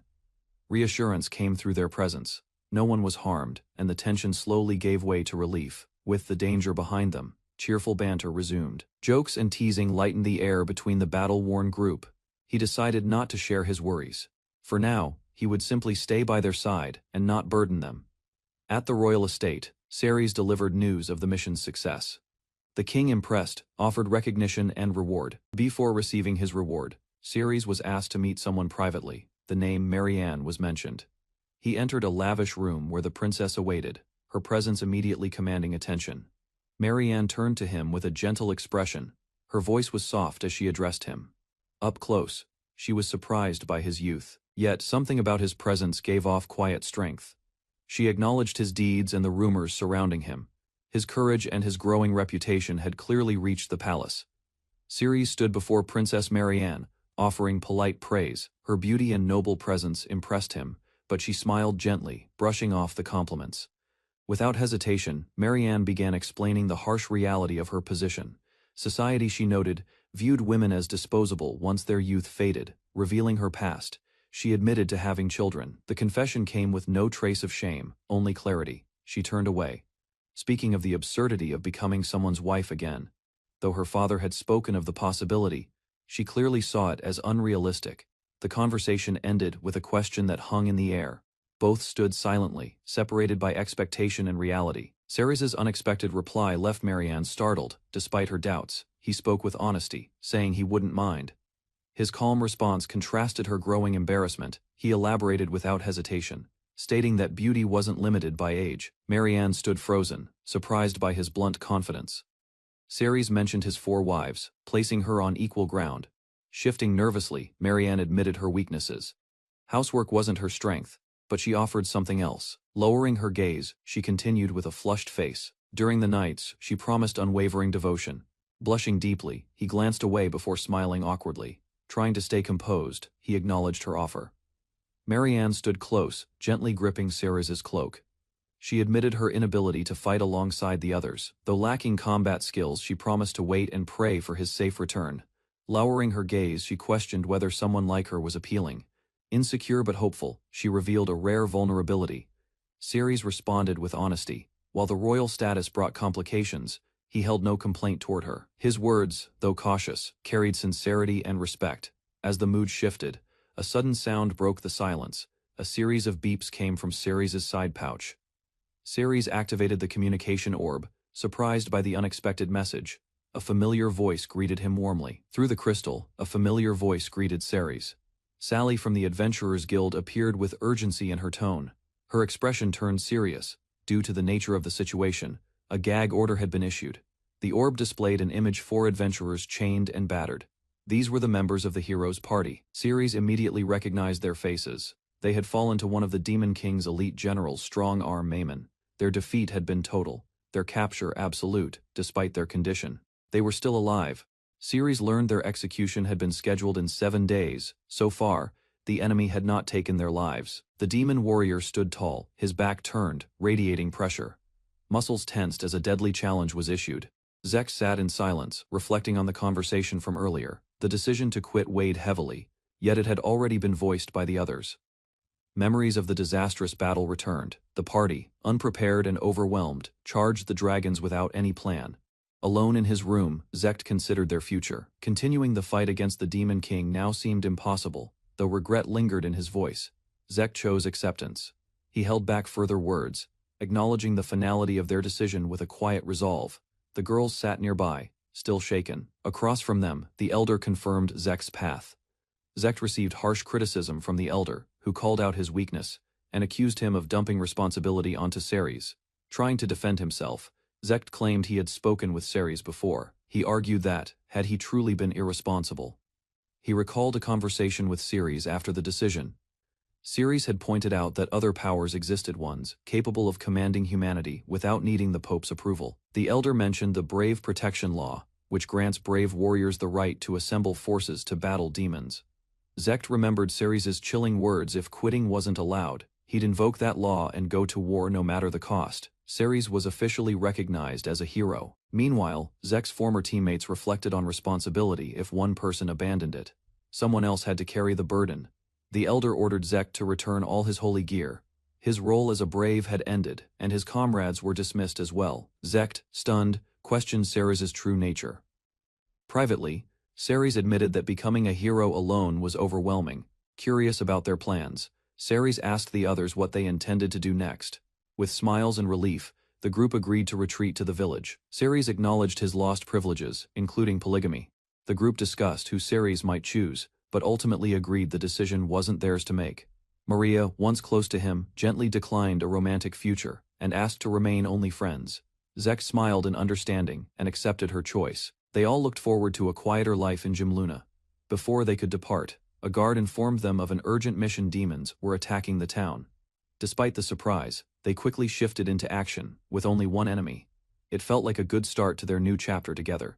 They ran toward the threat, ready for battle. A lone humanoid demon stood amidst the destruction. Smoke curled through the ruined town as civilians lay unconscious.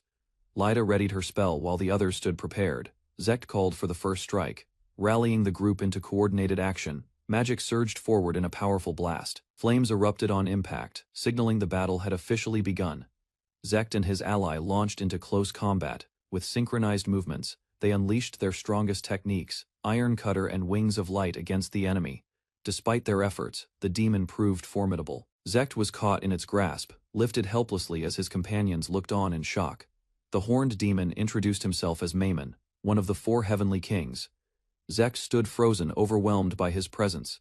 In an instant, Maimon struck. Despite the team's effort, he mocked their identity as the hero's party. Without mercy, he grabbed one of the women and effortlessly restrained her. Their strength, he declared, was far too insufficient. Zek charged with determination, striking repeatedly. His attacks, however, failed to land any real damage against the powerful enemy. Collapsed and breathless, Zek claimed his title as humanity's strongest, yet Maimon remained unimpressed, demanding a more worthy opponent. Zek, bruised and exhausted, admitted that the title of humanity's strongest might now belong to Ceres.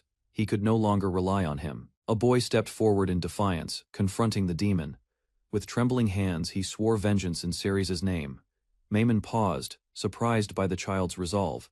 Zek shouted in warning, but the boy held firm, invoking the hero's name again. Amused by the defiance, Maimon declared his intention. The remaining party would be captured, and their execution delayed by 7 days. Defeated and wounded, the team lay scattered. Zek, lying motionless, whispered a plea asking Ceres not to come. They had failed to stop Maimon. Ceres stood before Princess Marianne. She called to him with concern. Sensing the decision he'd already made, he apologized, placing their personal matters aside. Without hesitation, he prepared to teleport, determined to face the situation first. Reports confirmed the enemy, strong-arm Maimon, one of the 4 heavenly kings. His might rivaled even the demon kings, though Ceres assessed Maimon as weaker than the Black Dragon. Doubts clouded his mind. His current strength might not be enough. Despite the risk, Ceres resolved to go. He feared what his dragon-infused body might become, but chose to fight for the sake of his childhood friends.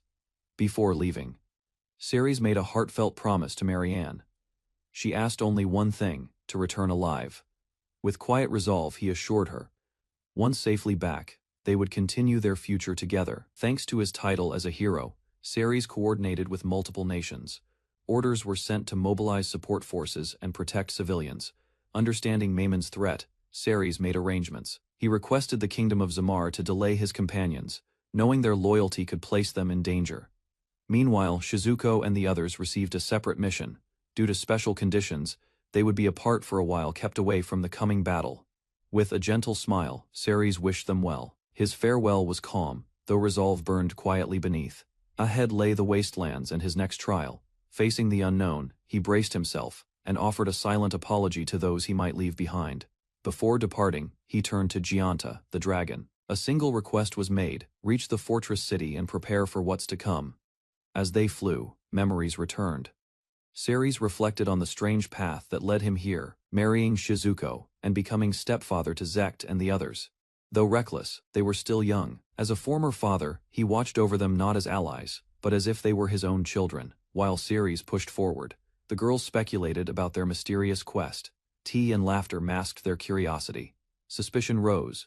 One of them asked Marianne if she knew more than she let on. Her reaction gave it away. She struggled to admit it, confessing her helplessness. Despite her father's orders, she feared failing to protect the person she loved most. Determined not to let Ceres face everything alone, Marianne cried out. She refused to live with the regret of doing nothing. Reality struck hard. The brave party had been captured and imprisoned. In another place, their allies watched the grim scene unfold through a magical orb. The mothers learned the captured party would be executed in 7 days. Though expected, the news hit hard. Marianne cried out in shock, but the others stood resolute. Abandoning their children was never an option. Together, they marched forward. No one would let Ceres face death alone, not while they still had strength. With a calm, determined smile, one of them reassured Marianne they would save everyone, no matter the risk.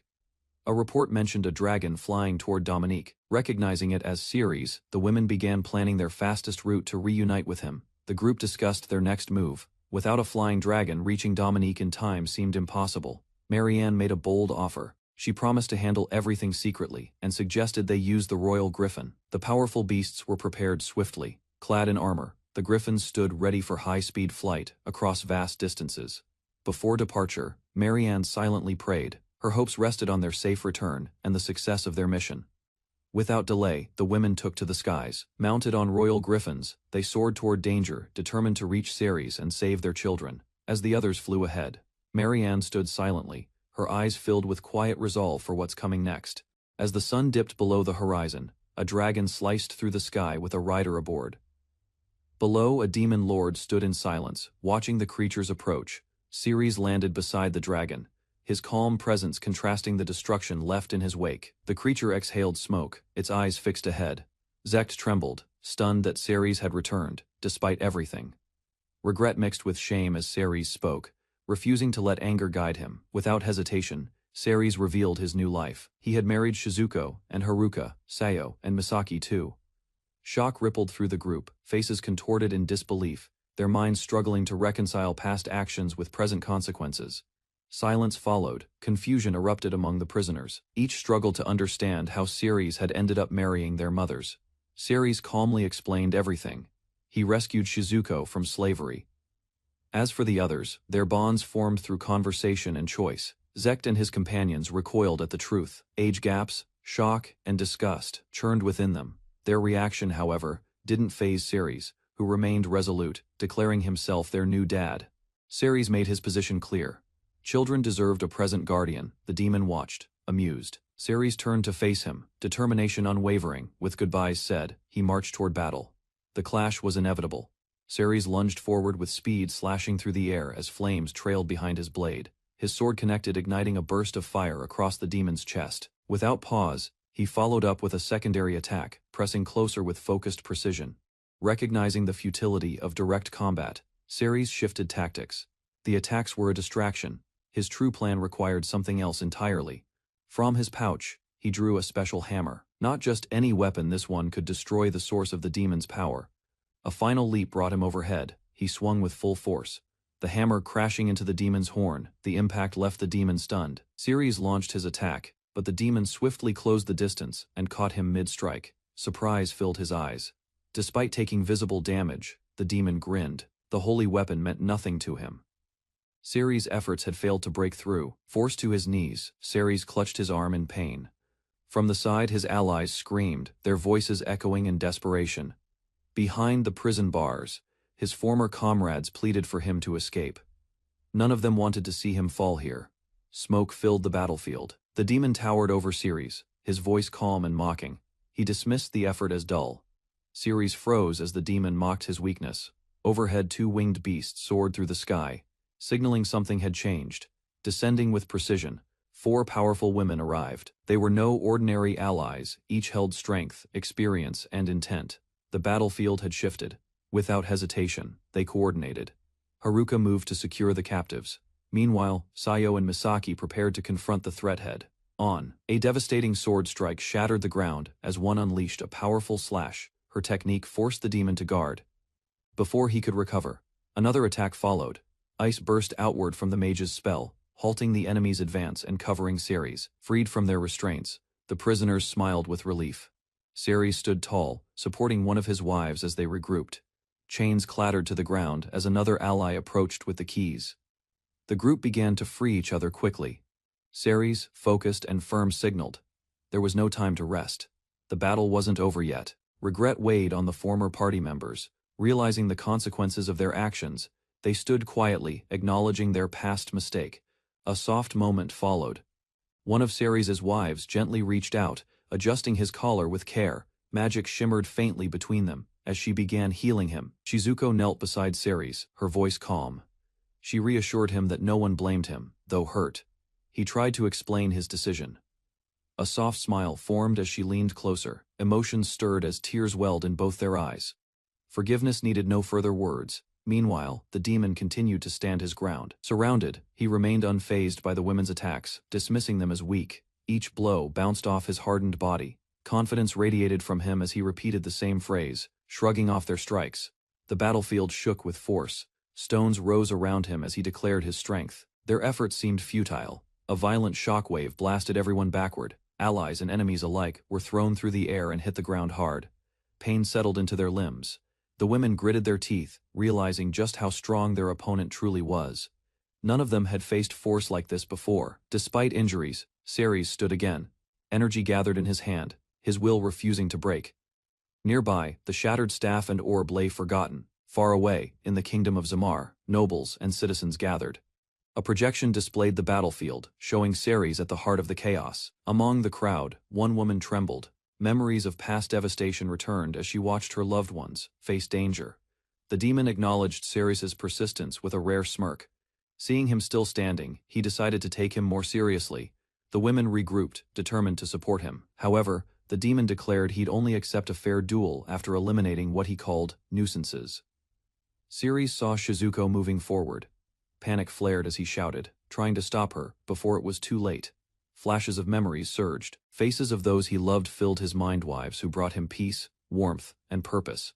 That happiness was everything. He couldn't bear to lose it now. Without hesitation, Ceres lunged. Power radiated from him as he confronted the demon directly, emotion pushing past pain. Ceres approached the demon without hesitation. Confusion spread across everyone's faces. Even the demon paused, unsure of his intent. With sudden force, Ceres clamped his jaw shut on the demon's body. His eyes burned, sharp teeth sinking in. Black blood sprayed from the wound. Ceres refused to let go, holding fast with a grip that defied reason or fear. The demon staggered backward, disbelief etched into his face. No one had ever dared such a reckless move.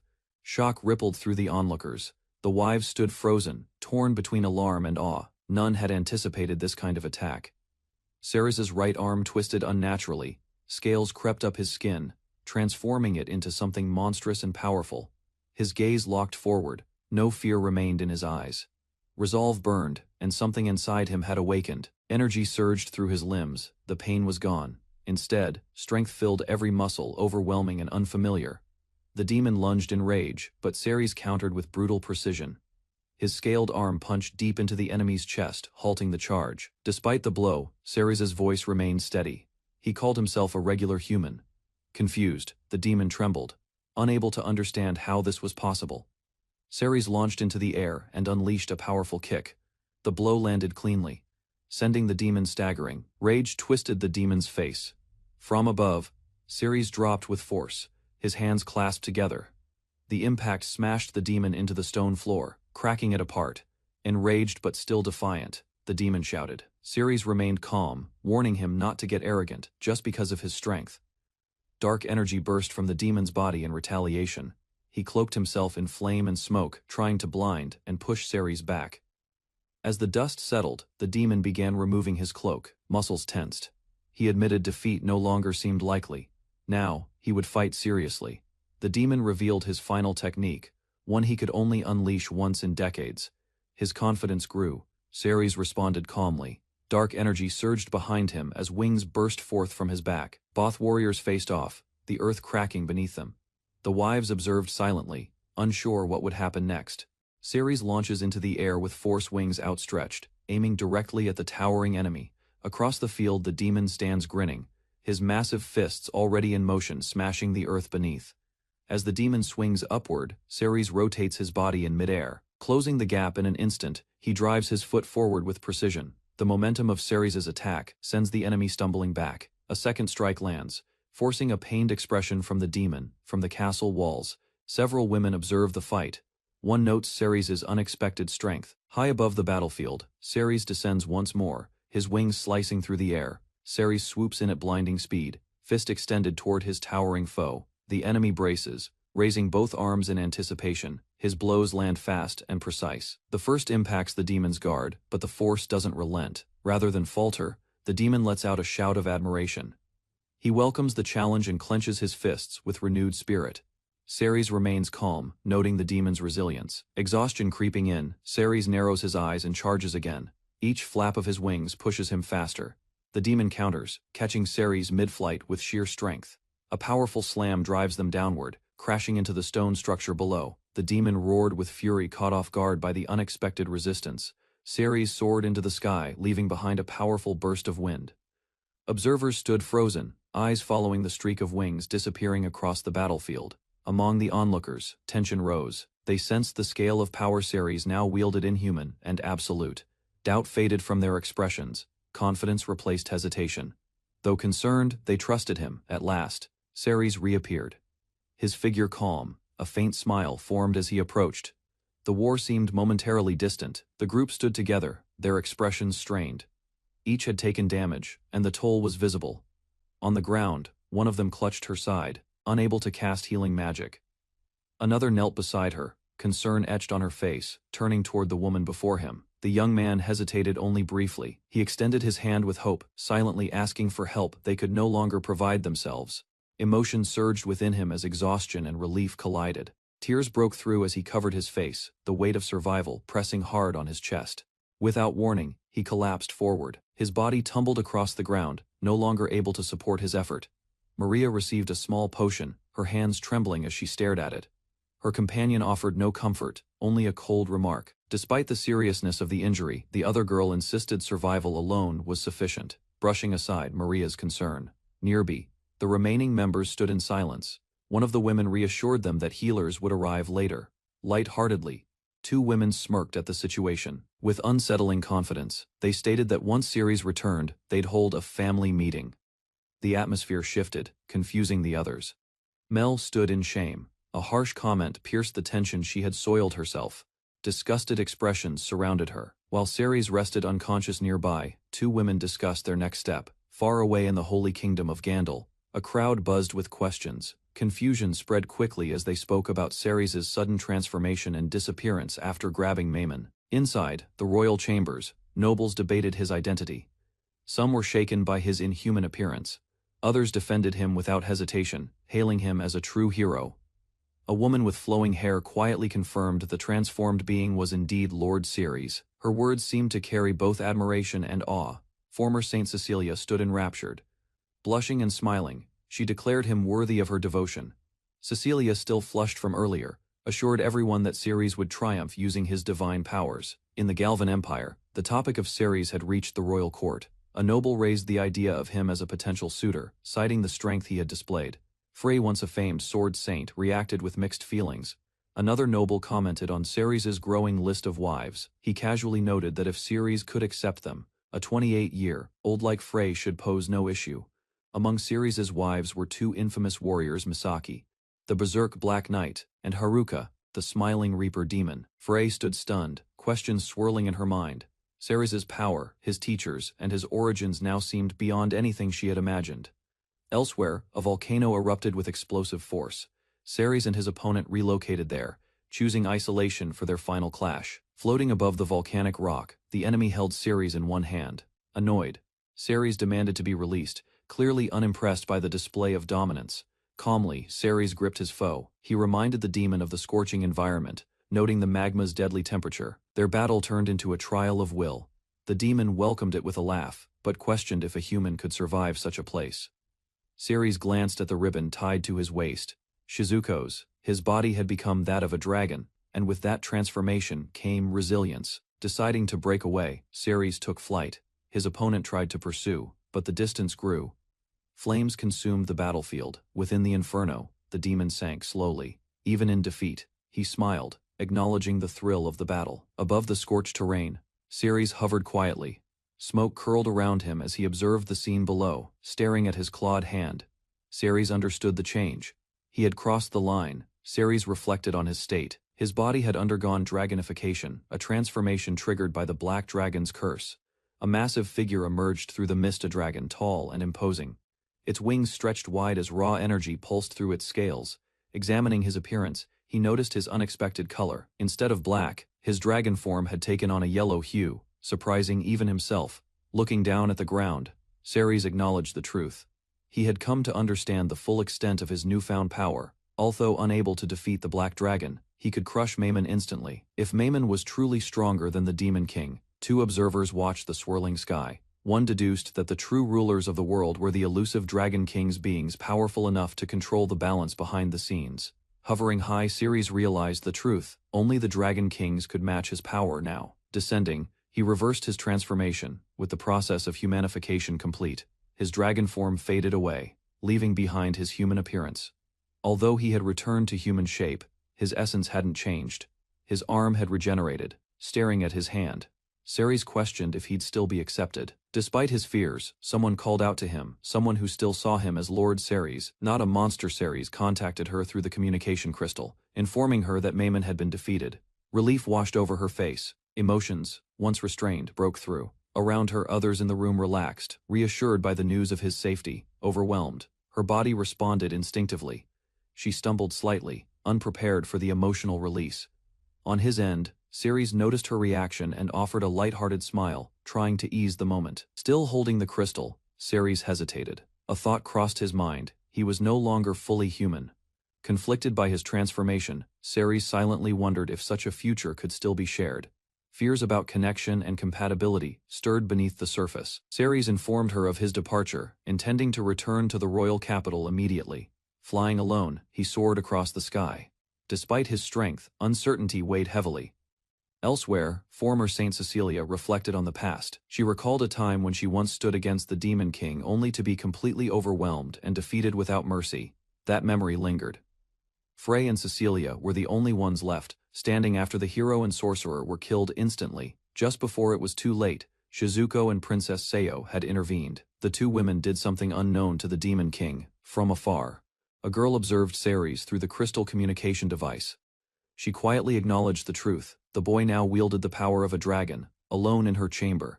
Cecilia's heart stirred. Her admiration grew stronger, not only for his strength but for the way he reignited hope within her. Emotion overcame hesitation. She found herself drawn to thoughts she hadn't expected, ones filled with longing and devotion. The moment lingered in quiet tension. Her breath trembled as she remained seated, lost in her thoughts. With a soft gaze, she turned her eyes toward the screen. Beyond admiration, she expressed a sincere desire to stand beside Ceres, not just in feeling. Marianne flushed with anticipation, tension building inside her. A rival approached, Yet her thoughts remained firmly fixed on Ceres. Seated atop a shimmering platform, Lord Bauer stared into the void, overwhelmed by confusion. A younger man spoke calmly, analyzing the impossible. The chances of a new Dragon Lord arising were negligible. He reclined with ease, flipping through a book as if discussing the weather. Only one Dragon Lord still possessed a liver him. Without hesitation he answered.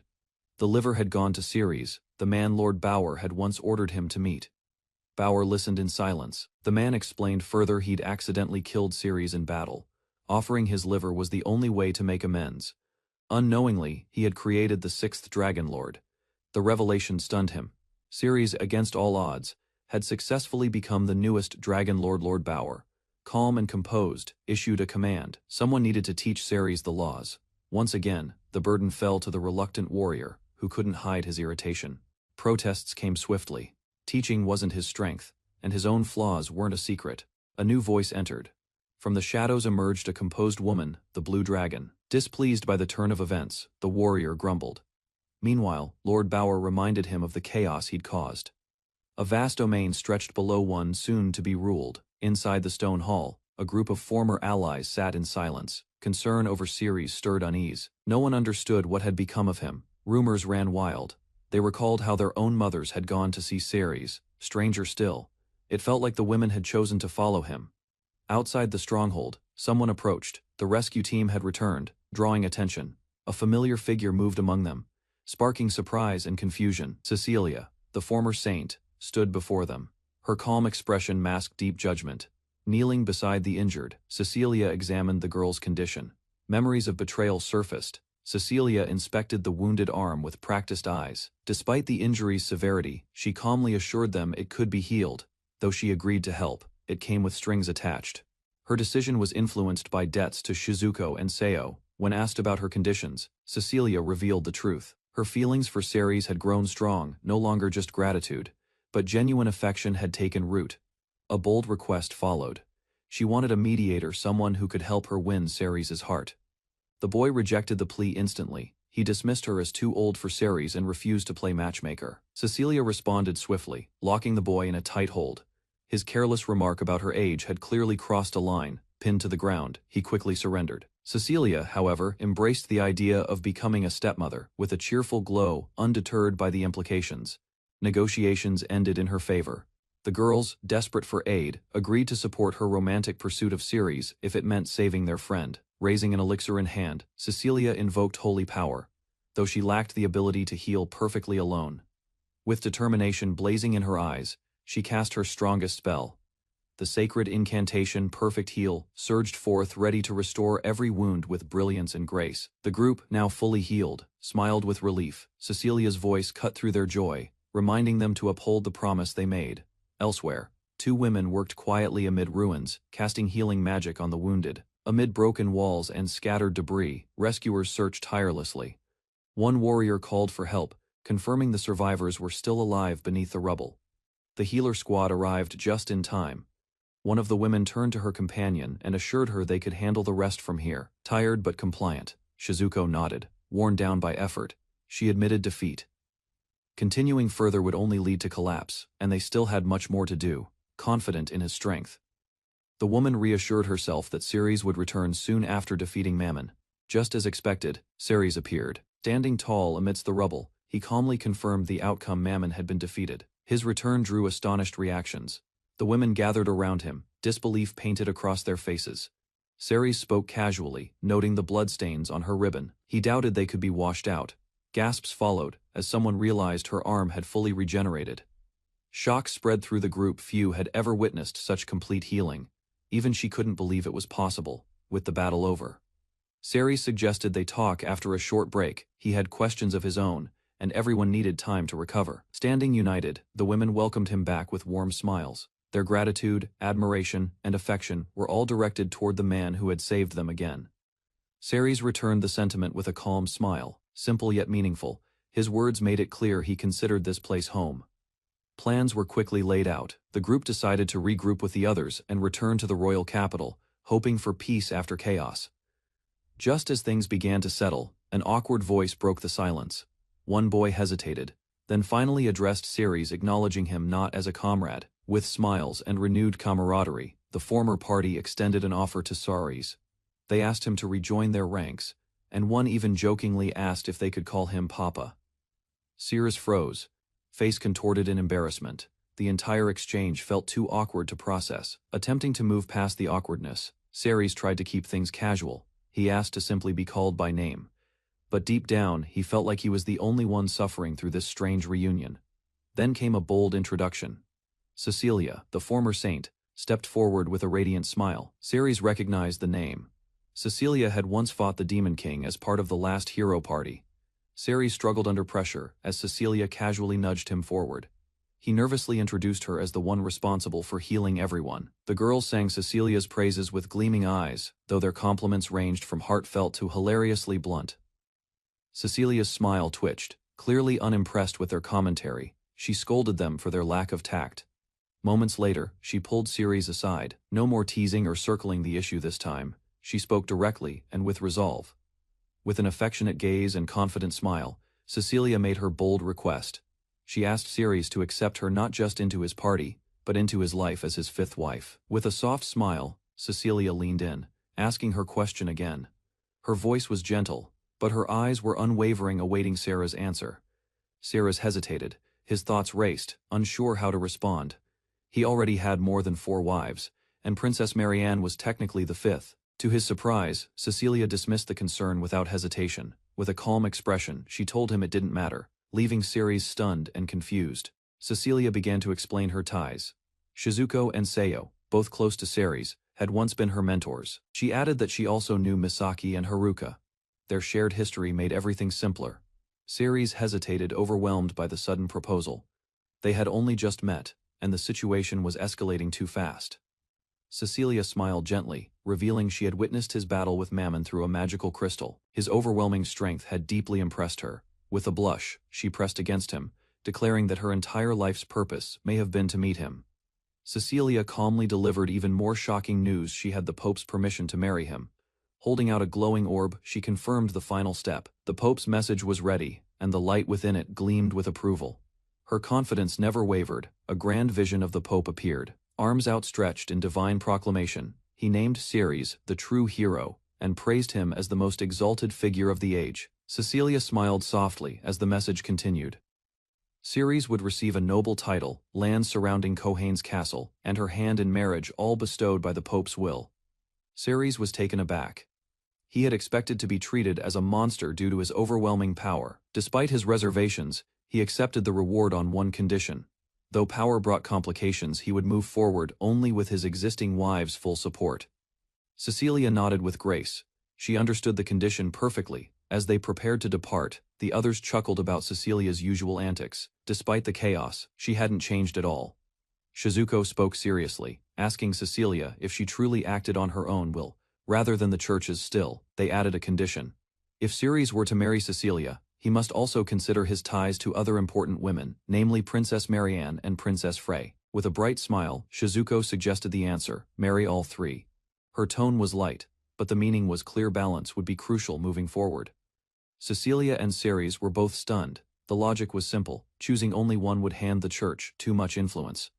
Shizuko clarified the political logic. If Ceres married all 3, no single nation would dominate him. She further explained that stability among the theocracy, the kingdom, and the empire was essential. Cecilia, flustered yet earnest, tried to cut through the politics. Her love for Ceres, she said, was genuine, no matter how strategic things looked. Ceres didn't like how quickly the situation was spiraling. With tension rising, he made a snap decision: he'd postpone the choice and delay his answer.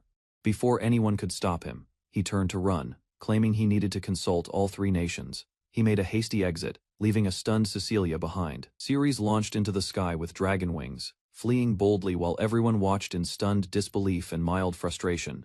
Everything spiraled out of control, forcing him to flee the chaos by air as fast as possible. Before leaving, he activated a crystal ball to inform others of his return to the capital. While approaching the forest, an unsettling presence caught his attention. Something powerful was already waiting. 2 figures appeared, one familiar, the other unknown. The man smiled, introducing the woman beside him. She was no ordinary companion, but a dragon royal, just like him, a blue dragon lord. Rather than hostility, The woman calmly acknowledged his transformation. He was no longer ordinary, he had become one of them. A dragon royal, and Lord recognition sparked a shift. Questions surfaced as he confronted the man about a strange curse. The other, clearly surprised, demanded an explanation. A confession followed. After an unintended fatal duel, the man had offered his liver as atonement. They discussed a mysterious monster he once met. Strangely, it radiated a dragon's presence. Unexpectedly, she mentioned her brief stay in the distant country of Balta. Her calm tone contrasted with his confusion. The decision had been spontaneous, unplanned. While there, she spent time in libraries, drawn to the nation's rare and valuable books. During her stay, a peculiar noble youth had taken interest in her, adding an odd twist to her tale. Demons struck while she was away, turning the country to ruins. Despite her cold demeanor, feelings had begun to grow for the noble who once pursued her. Upon returning, she learned only one princess had survived the massacre. Everyone else had perished before she could intervene. The streets were littered with corpses, buildings in ruins. She stood among the aftermath, taking in the devastation. Her anger surged. The urge to annihilate the demons surfaced, but rules forbade direct interference with the lower realm. Among the rubble, she found the boy's lifeless body. Overcome by emotion, she acted on impulse and offered him her liver, reviving him as something more. She stood before the boy, turned monster, haunted by the result of her own decision. Ending his life had never been an option. Regret lingered. Even after transforming him, she continued watching from afar, debating whether to relieve his suffering. Despite the pain, she offered a soft smile in gratitude. Ceres, realizing the past's weight, recognized the boy as yet another victim from Balta. Marianne's losses echoed in his mind: family, friends, a shattered kingdom. Her resilience amazed him, but he questioned his place amid her grief. She extended an offer: not for now, but someday. If the centuries wore him down, Dragonium, the dragon's realm, would welcome him. The revelation struck him. Life among dragon lords meant centuries, maybe thousands of years of immortality. They were revered like gods. A vision of the women he cherished flashed before him.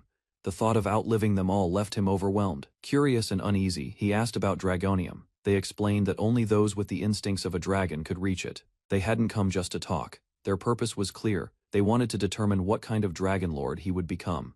Each held a distinct color, each with different powers. Transformation was inevitable. When his dragon form awakened, the truth would reveal itself. Until then, he accepted their intent with a quiet nod. A massive dragon appeared before them, its overwhelming presence silencing everyone.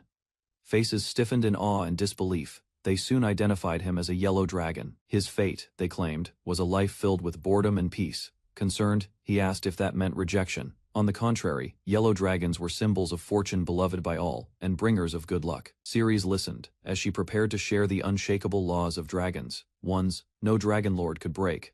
The sacred commandments echoed: never destroy the world, never battle fellow dragon lords, love all dragons, and uphold these rules above all else.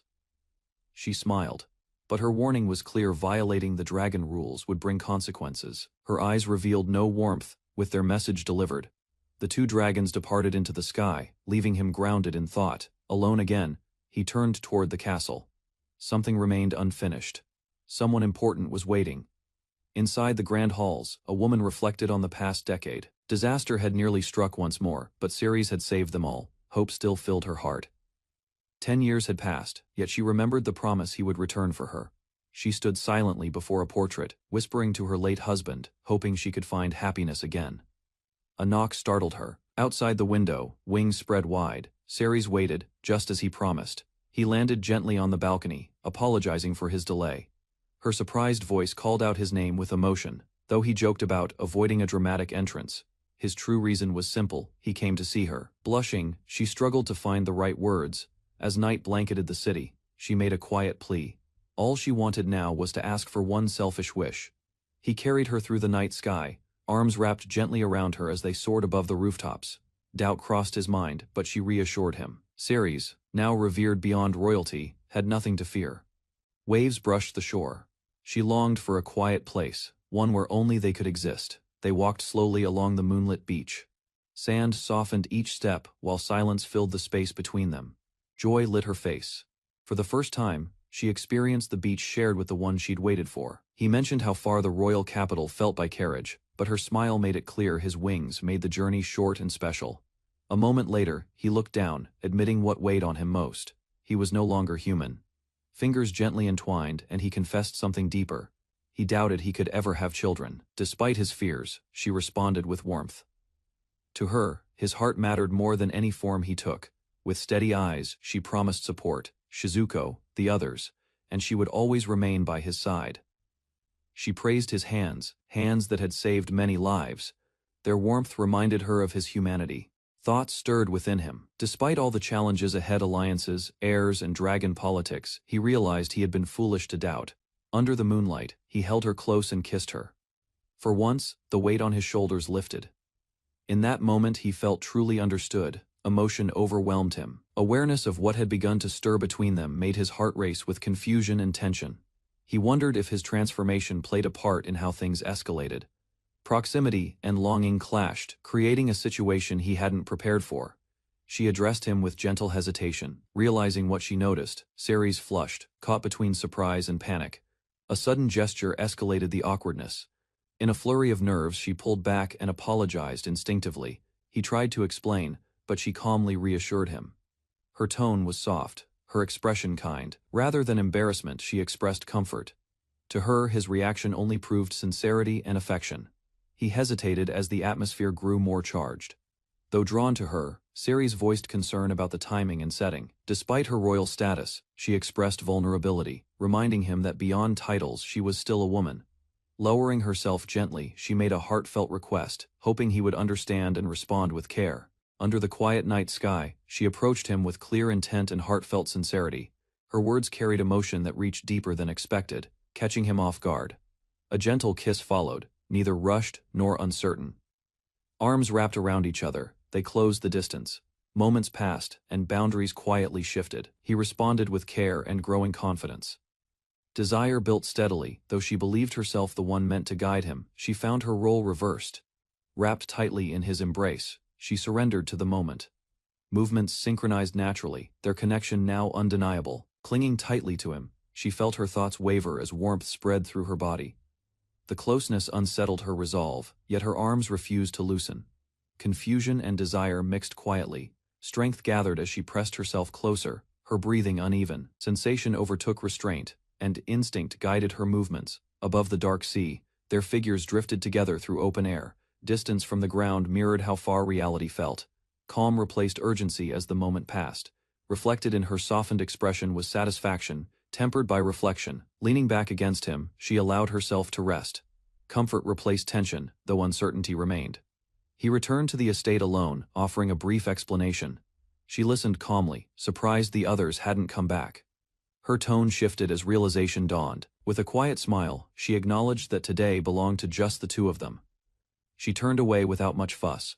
Curiosity flickered in his voice, but she asked him to wait, leaving him briefly in thought. Reappearing with a changed appearance, she invited him forward. Her attire was different, catching him off guard for a moment. They walked through town together under the evening lights. Though unexpected, their time alone seemed natural. While walking through the night city, he asked if she had a destination in mind. Her simple joy in the outing sparked an idea for something more exciting. At her enthusiastic suggestion, they made their way to the nearest casino. Bright lights and elegant decor welcomed them with overwhelming grandeur. She stood still for a moment, taking in the surroundings. Visiting such a place had always been her wish, though past restrictions had kept her away. Seated together at a table, she nervously examined the cards in her hands. With a cheerful expression, she admitted her quick loss. Her carefree attitude surprised him, especially considering her status. She smiled brightly, satisfied with the evening's events. Despite her earlier loss, her spirits remained high. Encouraged by her, he approached the roulette table. A past remark about his luck echoed in his thoughts. He placed a bet on 0 without hesitation. On the first spin, the result stunned them, an incredible win. Still calm, he declared he would repeat the same risky bet. The dealer praised his fortune without hiding surprise. A second win followed instantly. Coins piled high, and the dealer stared in disbelief. She could only gasp. After his major win, he decided not to press his luck. The dealer, however, had other plans and boldly challenged him to stay and play. He agreed under one condition: to place everything on 0.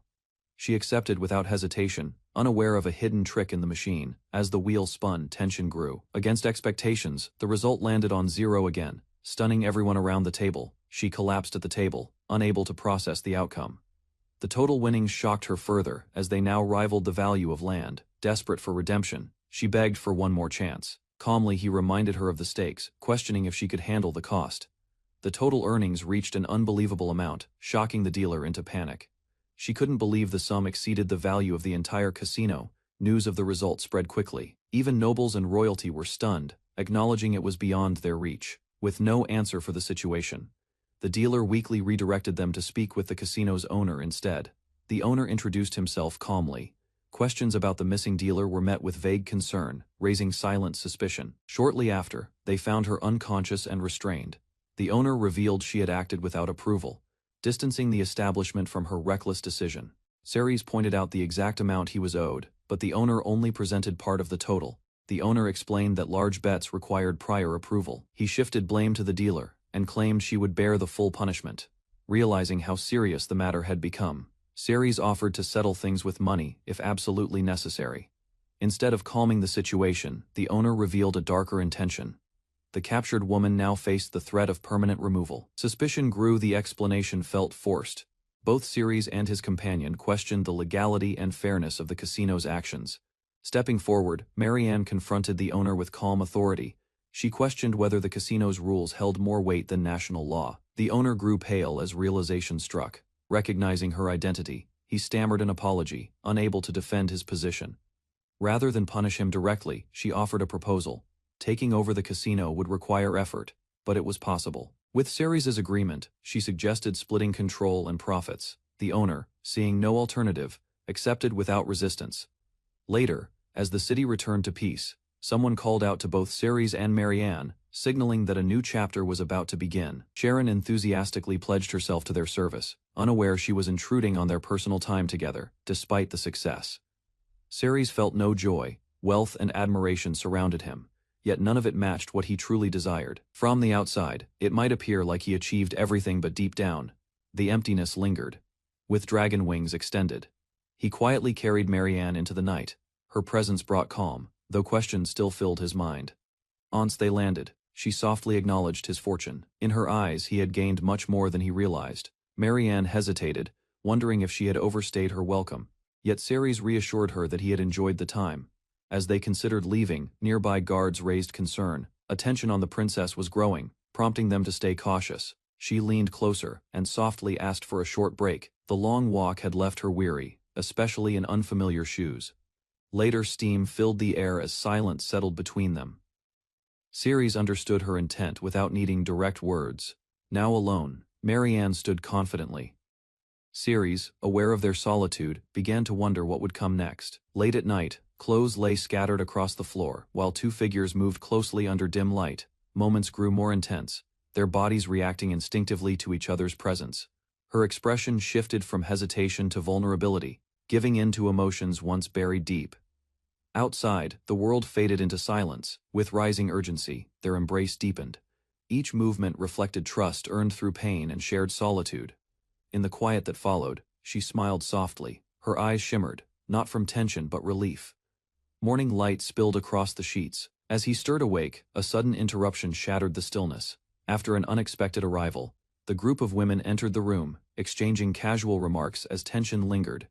Ceres tried to take responsibility, stepping forward with quiet resolve. Marianne, however, calmly redirected the blame, diffusing any rising conflict with gentle composure. The air slowly shifted from confrontation to reluctant acceptance. An awkward silence followed, broken by a shared glance between Ceres and the young man. Though fatigued, he remained composed. Without further comment, the women turned and exited the room. Their destination was clear time to clean up and reset. By the next day, weariness had settled in. While lounging, the women reflected on the surprising energy he had shown throughout. The atmosphere shifted from playful to teasing as the group gathered. Ceres, flustered and overwhelmed, endured their amused glances. Elsewhere, he stood quietly by the window, sipping his drink. The peace of the morning offered a rare sense of clarity after the chaos of the previous night. Contentment settled in. Surrounded by loyal companions, he reflected on the unexpected life he now led. United and confident, each woman stood by his side. Their connection to him, once uncertain, had now become unmistakably solid. Sudden footsteps disrupted the calm. The door creaked open. From the shadows emerged unwelcome guests, bringing new tension to the morning's peace. Old comrades arrived unexpectedly, demanding Ceres' return. Their voices echoed across the room. Luck froze mid-sip, startled by tension.